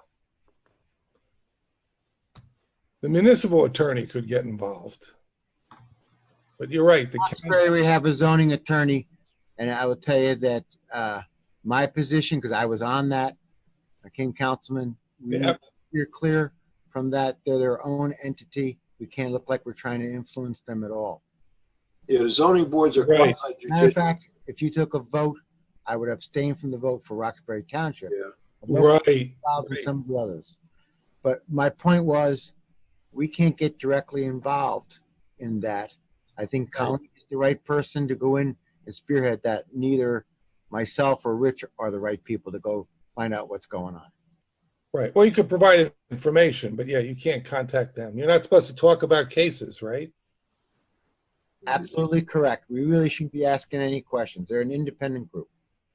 Yeah, you can report what they're doing, but that's right. I know that. That's all we're going to ask. Yeah, what happened? On the planning board, you can't even discuss cases with voting because it would appear that you're trying to influence them, and they're supposed to be adjudicating it based on the law and what's in front of them.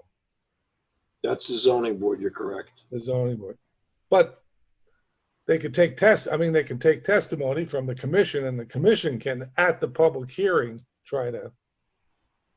And prior the commission is charged with overseeing that application and commenting on it. Exactly. Otherwise, the statute wouldn't require them to send it to us. Whoever's on the commission's committee can do that.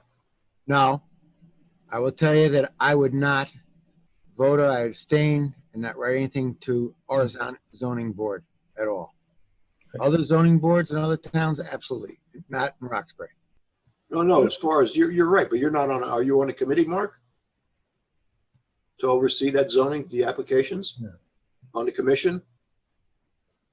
I'm saying that I wouldn't be put my name to anything that came out of the commission going to Roxbury Township zoning.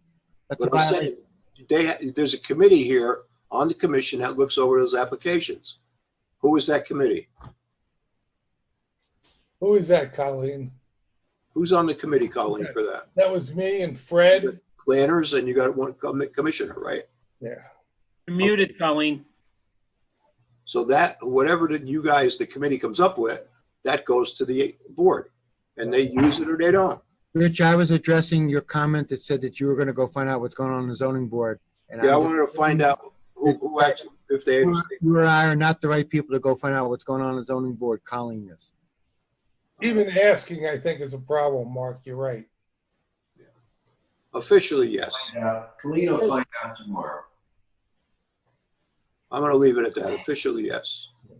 Colleen, we can't hear you. Me? I'm sorry. I wasn't talking. So. No, I'm not you. Okay. Okay. I guess we wanted to hear you, Colleen. So there's a formal, I mean, who's on our committee for that? I am. Track? Is that Ann? Bob is the chairman. It's Neil, Senator, Ann Provs, Fred Steinbaum, Tom Foley. And we haven't had a meeting in a while, right? No. So maybe we should meet and talk about strategies, because I don't feel like we're getting anywhere. We're writing very nice letters. Well, we did hire 2 lawyers to help us with this. And they've been doing planners, right. And they haven't been that well received as of yet. They're just getting started. Right. But that's what the committee does. Right. So we'll make a little more, we'll have some more discussions and continue looking at cases. Yeah. The problem is if the commission gets forceful then there can be blowback that could affect municipal representatives, right? Correct. Even if they're abstaining. You have to be careful. Right. Well, yeah, anybody could sue anybody for anything, you know that. Well, yeah, I know, but I think knowing land use, I think there's actions that occurred in a previous application, one of the municipalities that clearly were, the judge would have remanded it back to them for consideration, but Yep. Yeah. that's a big step for the commission to hire Murphy to do that. Sure. So there's better ways to. We're trying to work with the municipalities, not go to war with them, but yeah. That's right. That's right. So maybe we'll try harder to work with them and make some progress, because the bottom measurement is, are we succeeding? Are we succeeding in that holding the impervious coverage, or is it just continuing to increase and overbuild it, or building over the ordinance standards continuing throughout the lake, which it has for the whole time that I've been on the commission. Colleen, let me ask you, that's a good question. Colleen, have you noticed any difference in the last 3 or 6 months? Have our recommendations been more effectual than they were? I would say that it depends on which board it's in front of. But in some cases, yes, I think municipalities are more receptive to some of our recommendations. Starting to listen. Yeah, I think it takes time for them to, we didn't oversee what they were doing for years. Mm-hmm. They had, they had the choice to try to build their tax base, I think, and kind of went in the wrong direction for that reason, being cash starved, many of them. And some of them did that. So it's taking a while for us to really get going on this. And my feeling is we're making progress, although it's not as quick. My gut feeling is that this is going to be rejected when we hear that this type of override will be rejected. So I'm optimistic. I shouldn't be frustrated. Thanks, Fred. I needed your pep talk. Good. All right. And the real next step is looking at the whole basin. Because the whole basin's important, right, Fred? It's not just we're mostly concentrating on shoreline or lots near the lake. But if you're building something on Route 15, what's the drainage structure that's bringing all that impervious coverage down? Are there any filters, and how's that impacting? Are there any biological? That's a lot of work, a lot of man hours to do that, and a lot of money to do it properly, and a lot of time. Right, but that's what we should be doing. If you want to have a positive impact, or at least hold the line. Yeah. I mean, if you're solving by reducing reducing the nutrients by 5% from the stormwater runoff through measures that Fred's doing or you're implementing, but you're building developments that are increasing by 10%, we haven't really got anywhere. All right, I've taken enough time. Sorry, Ron. Nope, not a problem, not a problem. So, okay, we got any new items, Colleen? What happened? She gone? No, I'm here. I was muted. You want to bring up this thing? So we had just under the new items, the statutory funding that was received. So we mentioned that earlier in the meeting. The grant announcement for the second RFP for the non-point source pollution funding. So one item that we haven't discussed is a letter to the Clean Air Council. And I don't know is Marty still on? Because he did draft that letter. I think we might have lost Marty. Marty? I am on. Oh, Marty's still on. Okay, good. So hey, you can't lose me that quickly. So we had seen that the Clean Air Council was tackling clean air for, what were the two locations they were looking at originally? You mean airports? It was airports, and I thought one other. To make restrictions and further guidance for how to to, maybe Marty could say this more eloquently. Yeah, actually, we're just using this as a kind of a door opener, because we've all had these issues with the quarry that have really not been addressed, and we don't know how to bring them to anybody's attention. The larger issues with the dust conditions up in Jefferson, you know, just general air quality, water quality. We've had so many reports about, you know, the level of sediment entering the into Woodport. Just a plethora of issues. So this was just a letter that would hopefully say, okay, you're using this practice or this with clean to address airports. Why don't you use a similar procedure for quarries? You know, there's, what was it, Colleen, like 40 quarries? Oh, no, it was more than that. It's a lot of quarries that operate in the state. We're not the only one with this problem, but ours is right on the largest lake in the state. And it's definitely causing a lot of problems up in the northernmost part of the lake. And it's been going on for years and years. So really the letter is just meant to say, hey, let some independent people look at these issues. Marty, I thought that was a great letter. Who wrote that letter? Marty. Committee. Marty, did you write it? It's the committee. It was excellent. Marty wrote that letter. That's one of my big concerns about the Committee of one. No. I had a lot of help from my friends.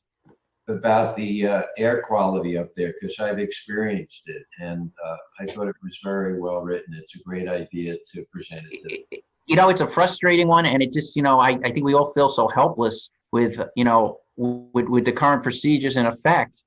You know, literally they want to see the dust coming out, be able to grab it before it hits the ground so they can sample it. You know, there's this, it's impossible to actually meet their criteria right now.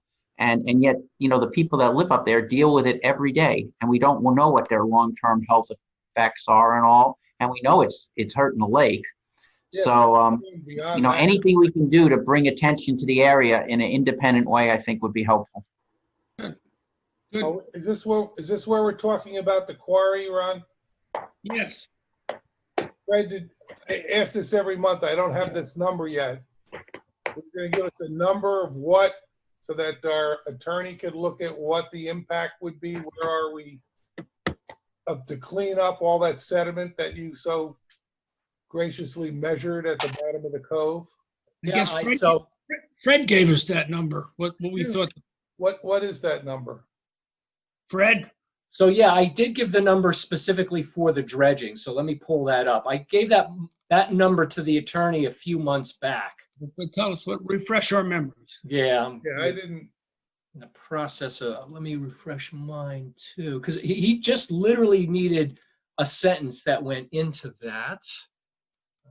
Fred, while you're looking up, this is more Crowley.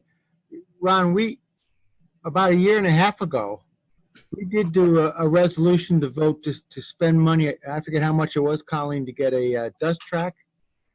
And I was trying to get one. We had talked about getting a dust track, which is a electronic sampler we could put out for airborne dust, which would give us some real good numbers on. Oh yeah, I remember. Here.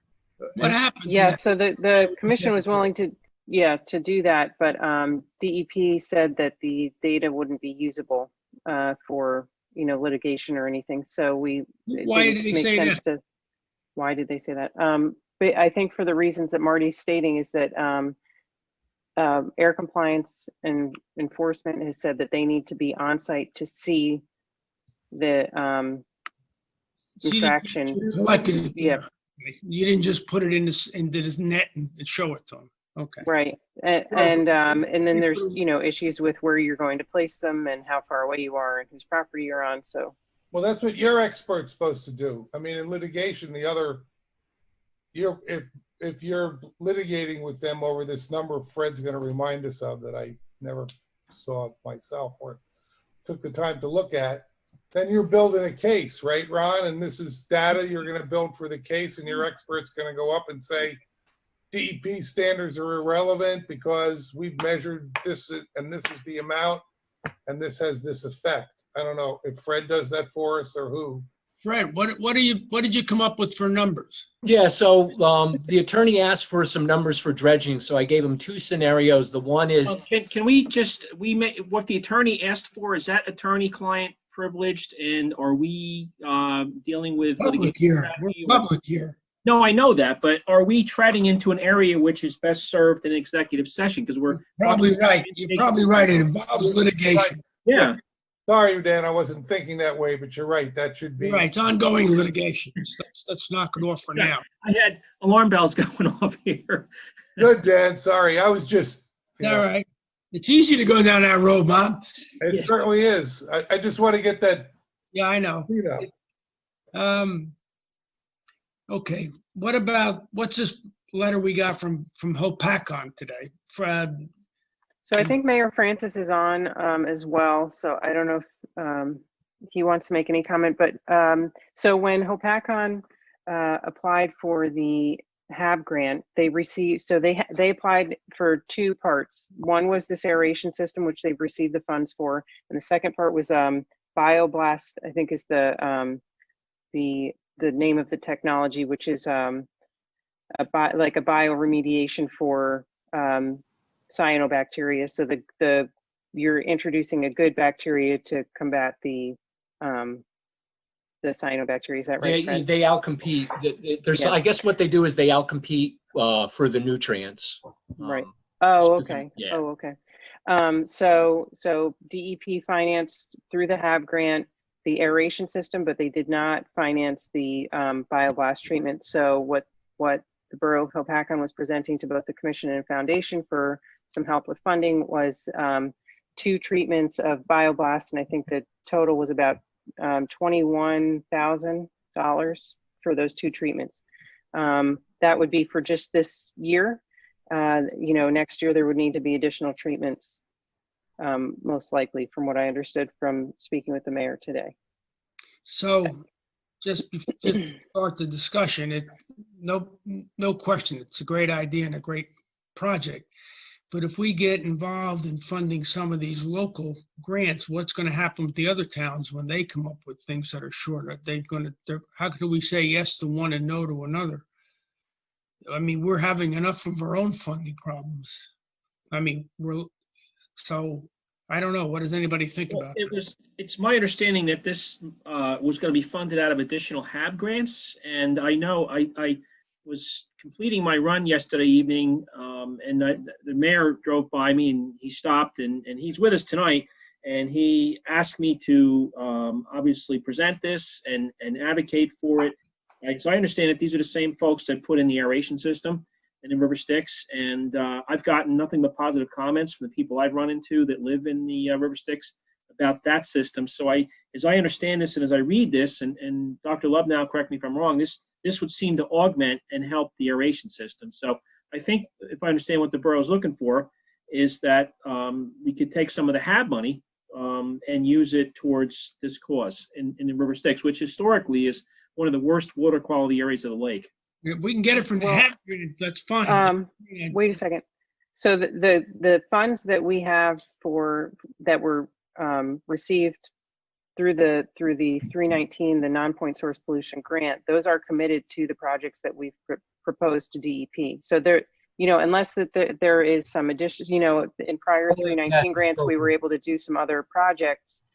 When we found out that there was leftover funds, like the 319 grant, we were able to do the limited bathymetric study. But now, the funds that we found out about today, they are committed to certain projects. What I don't understand, the aeration systems were funded by a grant, correct? Why didn't they go all the way and also fund the second part, which, according to the literature that you sent us, is necessary, often necessary for the aeration systems to be effective? So I can address some of these.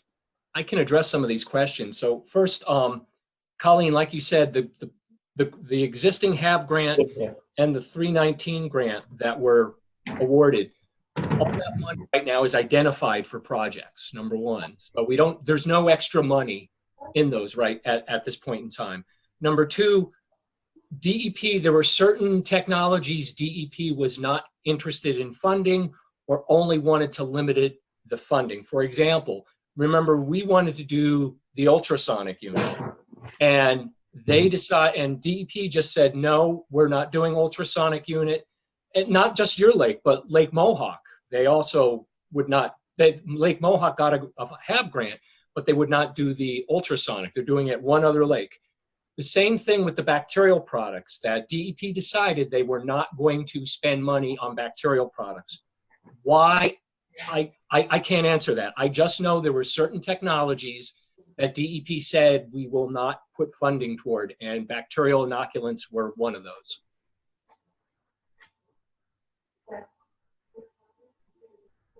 Having said all that, Fred, assuming funding was not an issue, what do you think of this Everblue Lakes proposal? I mean, I do know that the bacterial products can be effective. I've seen them work and I've seen them not work. And there are a couple factors that usually come into play. One is for a lot of the products, and again, I don't know what the proprietary mix of bacteria are, but I know for a lot of the products, when the pH gets too high, a lot of the bacteria will shut down. So if you get up, like say you're in the middle of summer right now and you have a lot of weed growth and the pH creeps up to like 8.5, a lot of times those bacteria will shut down. The other thing to keep in mind is flushing. So I think River Styx Crescent Cove is probably the best location if you're going to try this, to try it, because you don't have a lot of flushing. But imagine if you added this product right before the hurricane, that the efficiency of the product probably would not be as high as it would be if you added it and you had, you know, dry conditions or a small storm event. So it's like anything. It's any one of these techniques, they have their value, their limitations, and their costs. So this is a pretty innovative technology, and I don't know the specific mix of the bacteria, but I do know there are products that you can add that will outcompete with the blue-green algae for nutrients. And this certainly could be one of those. It's just that keep that in mind that, you know, there are some limitations. Some of the bacteria may shut down once you get a high pH, or if you have a big storm event, it may flush a lot of the product out and it may decrease in efficiency. But yes, this is a technology that has been applied elsewhere. Fred, will this interfere if we do it with knowing how effective these units are as part of our study here When you say units, do you mean the aeration units or do you mean the aquafilter? No, I mean the aeration units that are in. My understanding is that they go hand in hand. That and the whole concept is, for a lot of these bacteria to work, you want to keep everything well oxygenated. So I think, if anything, I can see doing both at the same time, because that's what you're supposed to have, a well oxygenated system, a lot of oxygen. A lot of those heterotrophic bacteria will munch up all those nutrients. So it's not an either or thing. It's actually, I'm based on what I read, it's more synergistic. It's like you both at the same time will enhance the result. Is there any chance that it'll have the opposite effect? I can't answer that because I don't know what the product is, but I do know from past bacterial products I've seen, there's been, from my experience, there's been no negative effect. Either you have a positive effect or there's no effect. I've never seen a negative effect, like all of a sudden the bloom's even worse, or all of a sudden dissolved oxygen crashes. I haven't seen anything like that. Fred, if I can throw something in there for the commission's consideration, that on this proposal, there is a performance guarantee. While not 100%, they do offer 50% off their fees for any further applications going forward after these two, should it not be as effective as we think and what this company's done in the past in their effectiveness. And if the commission so goes and considers this, it would be a shot in the arm for a lot of people to see a body of water that's continually been an eyesore for the commission. That should it looks, Colleen, I believe, was out there even recently to see what the aeration is doing. It's just this last piece of the puzzle that could turn this cove into something very positive. And I wish the mayor would come on board to say something, but I think he may have stepped away temporarily. So I just want to say that for him. And it's just a small little project, and that if it worked, it would be a model for a lot of other areas. I think the mayor's there because I just see he unmuted himself. Yes, I did.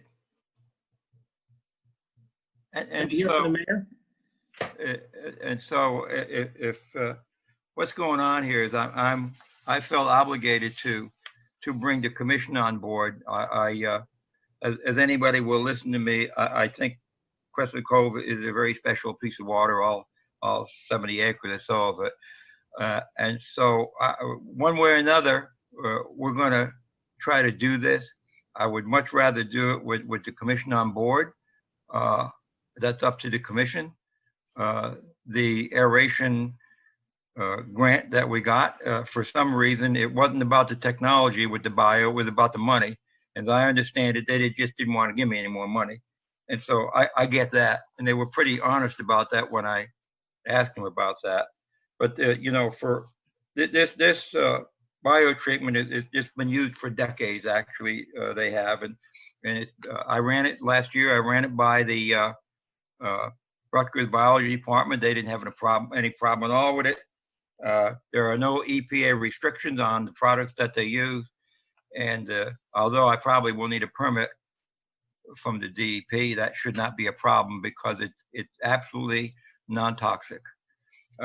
You know, if you care to, I can give you a lot of details on it, but I have to tell you, it's a critical piece of the puzzle because the aeration really is for 2 weeks. I'm amazed that the difference is made already. But again, it's been only 2 weeks. There are, for anybody that doesn't know, there are 38 diffusers, and the diffusers are there's an air curtain in front of the bridge, and they're actually a microporous ceramic diffuser. Think of an air stone, if you will. And so the bubbles are much smaller. I can't use the word nano bubbles because I believe that's a patented word. So, but I'll use the word very small bubbles compared to normal aeration. And Fred laughed, but Fred knows what I'm talking about. So, but anyhow, it's a remarkable difference. And there's a lot going on when you use bottom diffusers like this. Not the least of which it does affect weed growth. It does not prevent weed growth, but it will discourage the weeds as we know them now because of the water movement. And so that was actually, it's good that they, if there's any good news, it's good that I was forced to put the aeration in first. But the next step really for Crescent Cove is to get at least 2 bio treatments in for this season. And there is a performance measurement with these. It's measurable, it's achievable. I'm very confident that it will work. If the money's not there, the money's not there. I'll have to look elsewhere. But in all honesty, I have to say to whoever I talk to, whether it's federal or state people, that I went to the Lake Foundation, the Lake Commission, out of respect for what we're supposed to do as a commission and the foundation. So, and that's what I think is the right thing to do. It doesn't matter where it goes where it goes. But it always comes to the money, and sometimes that's a little bit discouraging to me because it's really about the lake. And to me, I'm passionate about our lake, and I will continue to work towards that. I'd rather everybody is on board when we do that, but I have to tell you, I am determined to make our lake cleaner, and I'm going to start with Crescent Cove. So, so if anybody wants to know about this technology, please contact me. I will give you, I've studied this for forever almost, it seems like, but these are technologies that it's not a trial. So anybody thinks that we're experimenting with something, please don't think we're experimenting. We are not experimenting with anything. We're using methodology and technology that have been used throughout the United States, from Vermont to Texas. And so, is that guaranteed foolproof? Nothing is except taxes and death. But it's a very effective methodology to control the blue-green algae. And so I won't go on and on, which I can when I talk about our lake. But if you want to know more about the aeration system, come on over. I'll show you the compressor and the distribution box and how all that works. But it's just pretty neat. It's pretty good technology. It's really made for a long-term solution. So there's, you know, there is a maintenance program for it. We'll do that. It costs about $6,000 a year to run the compressor that we use, and it's a high volume, low pressure. It pumps about, I don't know, 3 pounds, 4 pounds per gallon, but a huge volume. We're turning over Crescent Cove 1.4 times a day. So there is no thermocline. And so that being said, over the long term, just by oxygenate the water, it's gonna be a damn good place to fish next year. But it does make a big difference. Now, I can't control what's going on near the shore. And when we have this heat and heavy rain like we had, you know, it will tone stuff down, but it's not the cure-all. It's not the silver bullet. It is a very powerful tool to keep things under control. But after that, you have to do some supplemental treatments to really treat the blue-green algae. Now, I can tell you Lake Carmi up in Vermont has chosen not to use bio. This is their second or third year with aeration, with the diffusers like I'm using, and they see a difference in the lake. Lake Heritage down by Harrisburg, they are using a combination, and they've taken a swamp and made it back into a lake. So I can, you know, there are dozens of lakes throughout the country. So please don't think this is an experiment. I'm poking and hoping. I am not. I would not do that. And so this is not an experiment. This is a really an exhibition of what's possible with different technologies that are used throughout the country. So that being said, if anybody wants further, please contact me. I'll give you a tour, or I can tell you where to go to look up all the information that I have to give you the confidence in new and different methodologies. So thank you. Mayor, what are you looking for from the commission to support you? $21,600. And who else is participating? The Borough of Hopatcong. Right. And has the foundation talked about supporting it? I asked them. So I'm obligated to do that before I go to other people. They're just say, well, did you talk to the commission? Did you talk to the foundation? And what did they say? And so that's how I work. And So it's very transparent. So you'd be open if we could just support part of it, right? Every little bit helps. I don't know, what's the budget look like, Ron? It's good. We should be supporting municipalities. Yes, I guess, and he made a good case, and Fred added a little bit to it too. So, I mean, I don't think it's a matter of the funding, because our budget's in decent shape because we got this money now, even the 30 grand from last year. So, I don't think that's a problem. If he gets half funded by us, that's not good, because maybe he doesn't get the other half from somebody else. I don't know that. Does anybody have a number that they'd like to support? I mean, I don't know. Hold on here a minute. Putting aside the efficacy of the treatment, I mean, just by the virtue of the existence of the lake and the increased property values, the townships, the municipalities make out very well in tax dollars. They should be giving money to the commission. We shouldn't be giving money to the towns. They have given us money though, right? They participated. I can answer that. On that grant, the town of Hopatcong put in over $90,000 toward that installation and like-kind work. And if the mayor's still there, if you want to ad lib on that or what have you. No, that's it. We had to put in, I believe, 33 1/3% of whatever money they gave us, and so it's not like we did that for free. And in this day of age, when we have zero tax increases or try to, and everybody's in tough shape, if there's any money available being distributed to any commission or foundation that I know of, I will ask for their help to do this. It's not our lake. It's not the Borough of Hopatcong's lake. It just happens to be in the Borough of Hopatcong. But it is the lake. And what we're doing now, we're designing for the future.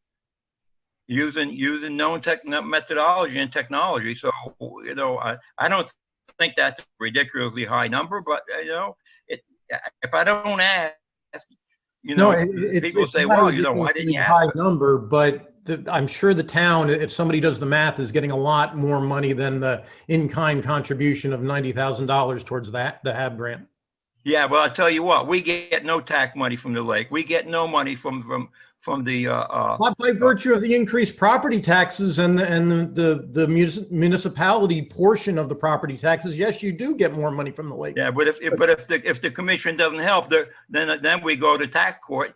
I tell you what, you talk to the people on Crescent Cove and ask them if they're getting their money worth out of their taxes, and ask them if they think the lake is. Well, that's because half of their money goes to the schools. Half of that property tax goes to the schools. Yeah, this is not a tax debate. This is an issue about the lake. And if the commission is interested or not, that's up to the commission. I'm not going to make that decision. But I will say that I presented my case, and I'll say it honestly. No, the program, the treatment sounds great. It's just, you know, I think if I could, you know, it should be a two-way street. You know, I mean, from the beginning, I think everyone should be involved. The two counties, the foundation, the commission, all the municipalities, the state government. It's everybody's lake, and it builds such goodwill if a municipality is doing something to the benefit of the lake. If we could show support, I'm sure we'll be going to Mayor Francis and the municipality with other requests from us as the time goes on. So I think listen, we did not hesitate to respond when you asked for in-kind help for cleaning out anything, and Colleen can attest to that. We're very open to do that. As a matter of fact, I tell my DPW director to work directly with Colleen, and what you need in this borough, you get. So that stuff about, you know, I don't want to go there. I really don't, because that's not going to be productive with me. No, but that's great that you supported us that way. I know with the public works and the cleanouts. If I could, you know, from the foundation standpoint, and one, I think you really can't look at this as something that's being done for Hopatcong or for Crescent Cove. It's a technology demonstration of a technology that we aren't currently funding right now. And I think that's the way it has to be viewed, whether, you know, we want to do some type of a share between the three entities, if you will, or something like that for this technology. And obviously I can't tell you if the foundation will support it or not, because I haven't addressed it with my board. But, you know, certainly, I think, you know, everybody should have interest in a technology that could add something to the lake, you know, and you know, the fact that it's in Crescent Cove, or, I mean, all these technologies that Fred's come up with you know, with your help and the mayor's, have been spread across all the lake. They may happen to fall in Jefferson, they may fall in Roxbury, they may fall in Mount Arlington. This one happens to fall because it supplements an already existing grant. But all four towns really did put in a lot into the grant, the $500,000 grant. Everyone supported that, and each county put in $50,000 in actual cash. So I mean, there is a lot of other money out there. You know, so I think you have to look at the bigger picture when you look at this. You know, that, you know, and you look at it as a technology, not at where it's going. And I'm happy to take this as, if you want to look at it as a possible three-way share or anything else, I'm happy to take it to my board and see if they would support it. I would be sad to see us not support it. Maybe we could split it up, Ron. Yeah, I respect all your opinions. I think that I like the sharing idea. I've always felt that Crescent Cove was really suffering beyond what it should be. It's been a mess in there, and I would propose that we pay half of this, $21,000, if the foundation is willing to put up the other half. That would be. Or the mayor finds the money somewhere else. What? Or the mayor could find the other 50% somewhere else. Well, I'd rather that it came from the foundation. As Marty said, our shared share the thing principles toward the lake. I think we've been on the right track in so many things now that it would be beneficial to continue this way. So I would like it to be on contingency of the foundation putting up the other half. Do you need a motion? Mayor, I just, haven't always been so kind to the commission. I remember when you sued us not so long ago. Just that, I had to get that jab in. They didn't sue us, they wrote us a ticket, but I do think we need to focus on collaborative efforts here. And I just want to kind of thread the needle with something that the chairman started out with, and that's the concept of, well, you know, if we give Hopatcong X dollars, then all the other towns are going to be looking for X dollars. When I look at the lake, I don't see borders. I see the River Styx being the worst area of water quality in Lake Hopatcong, and we have some new technology which we're trying to implement and trying to make a difference. And it's a demonstration project, and I guess that's different than unproven technology. The mayor said that technology is proven, but it has to be proven in Lake Hopatcong. We have to show success here. If we have success here, then maybe other towns can implement similar aeration systems. Look at Landing Channel, look at Woodport. There's a lot of stagnant areas in this lake. Henderson Cove, which is shared by Jefferson and Hopatcong. So this is a building block. Like we tried a short while ago, hydro. There was a pilot project for that. I'm still not clear as to where that went. I'd like to see some follow-up reporting and some follow-up effort on that. So there are other technologies out there besides weed harvesting that we should look at, and I think this is a demonstration project that the whole lake should be looking at. You know, if I could, well, a couple of things. Mind that there are 3 other aeration systems out there that Fred's already, you know, mentioned. So I mean, we are looking at aeration. This one is different and actually adds something to it. Now, I would ask you not to make your contribution contingent upon ours, because if the mayor can't come up with that money, otherwise I would hate for this to freeze because of that. Our fundraising is, as you can imagine, way down this year because just about every event we normally hold has been canceled. That said, my board may look at this very favorably, but I have to take it to them. And you know, I would be hopeful of the results, and I'd hope that Mr. Steinbaum will make an even larger contribution to us. But that said, you know, we do need to look at it that way. You know, if you support it, I'll certainly take it. You know, and I'm sure Jess will say the same thing, that we'll certainly take it to our board. Yes, I'll say the same thing. Can I ask Dr. Lubnow one question? This is something new. So if hypothetically, if this was to be approved and this project were to be measured this year and into next year, and if a success was shown, what are the chances of getting additional grants for this to continue it, not only in River Styx, but in other areas of the lake, whether it be federal grants or state grants?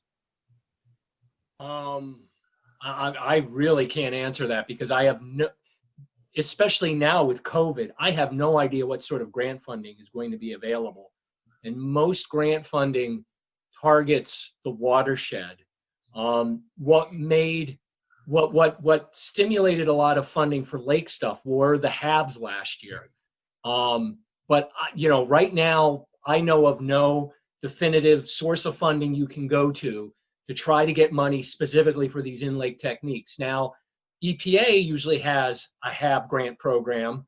We remember last year we tried to get some, but last year the focus was on Florida and it was on the Great Lakes. I have no idea, number one, if EPA is going to have that program again, and number two, are they going to designate Florida and the Great Lakes again? I just don't know. They literally just announced the 319 grants that were submitted at the beginning of the year. There should be another round coming up. Again, I have no idea if this type of technology would fall into those grants. Maybe they will, maybe they won't, but it all depends on what DEP wants to fund. I think this is a start because you have to, you know, you have to begin somewhere, and it's like these sediment faults and the whole thing with the absorbent pillows and the whole upstream and downstream monitoring, you know, improving that technology works. I mean, that all started somewhere, so this has to start somewhere. I agree, and what started it were, you know, unfortunately the HABs really ended up releasing a lot of that funding. The only thing I can say is I don't know where the funding's going to go. I mean, we can certainly ask and be persistent with DEP and explain, that this might be a viable technology. And if we have data to back that up, it makes it a stronger case.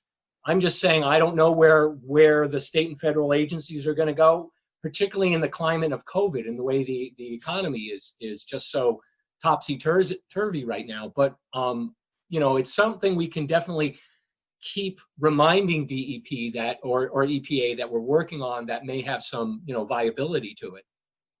Well, in the new legislation, and Marty, you can attest to this, Mikey Sherrill has included New Jersey along with Florida, and so the lakes in northern New Jersey are specifically included in the new legislation. So we may have opportunity there. And this is legislation about HABs, by the way. Yes. So we are included in that specifically, right, Marty?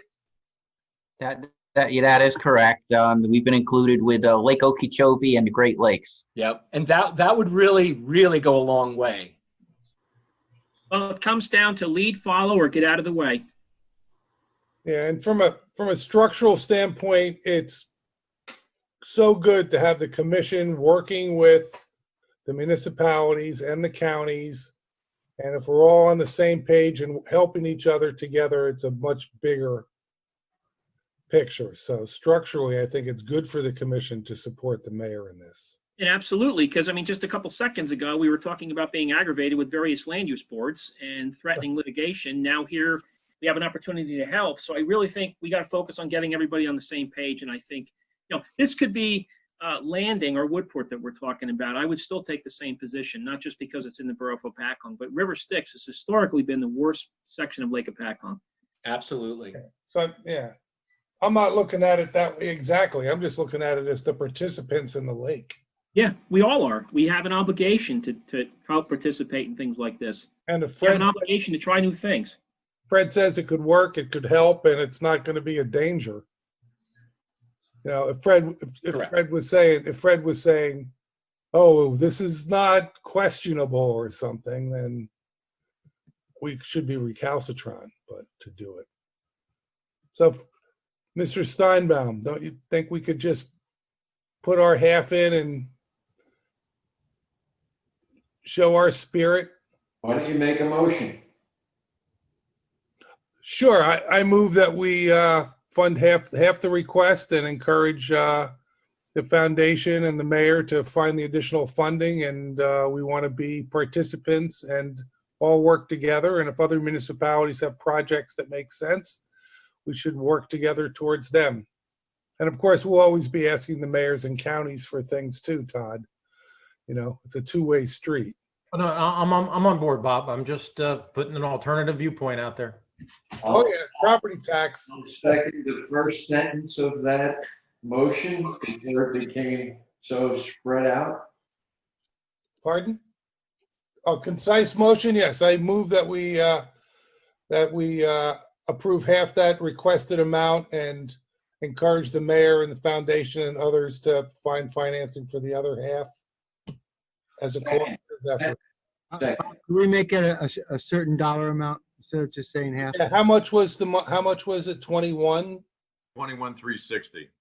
21,360, so we could pay 11. Do $12,000. 12, Ron. Good. That's my motion. There's a second. $12,000. Second. Any comments, questions? Would you call a roll, please? Crowley, Yes. Senator, He's muted. Senator, is he on? I'm on. Yes. Yes. Okay. Sorry. Sorry. Hoferka, Yes. McCarthy, Yes. Pravs, Yes. Steinbaum, Yes. Stevens, Yes. Tessier, Yes. Wilsusen, Yes. Smith. Yes.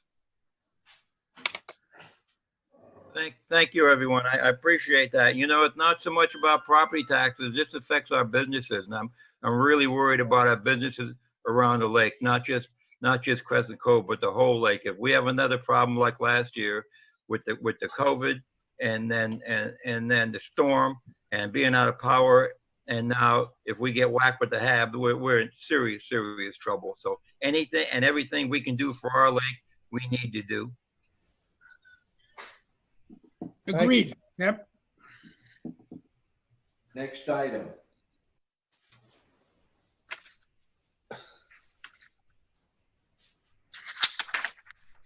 At least they don't have to drive home, Ron. You're right. Next Look, I'm just looking at the time.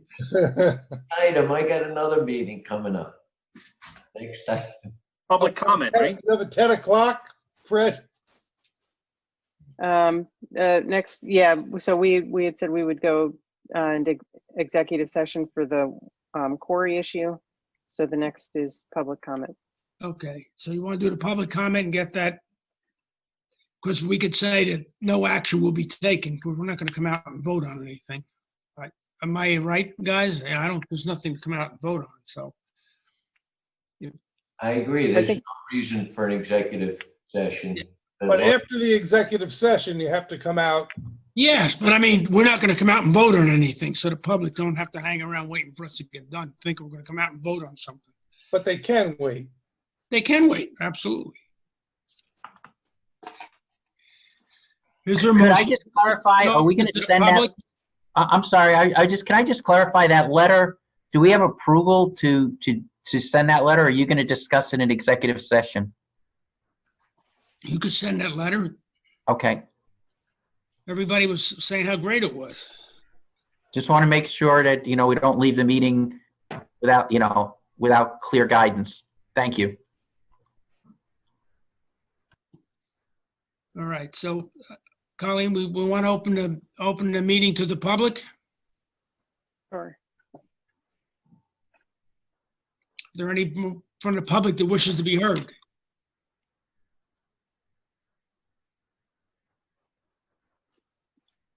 Hearing no one from the public, I'll close the public session. We'll have a motion to go into executive session. Motion. Sir, all those in favor? Aye. Aye. Aye. All right. Colleen, can you close the public out? I can, yeah. Good night, everybody. Good night. All right, Mark. Bye, thank you guys. Hey, everyone. Yes. I'm going to be leaving you myself. Good night, Good everybody. night. Thank you. Stay healthy, please. Bye-bye.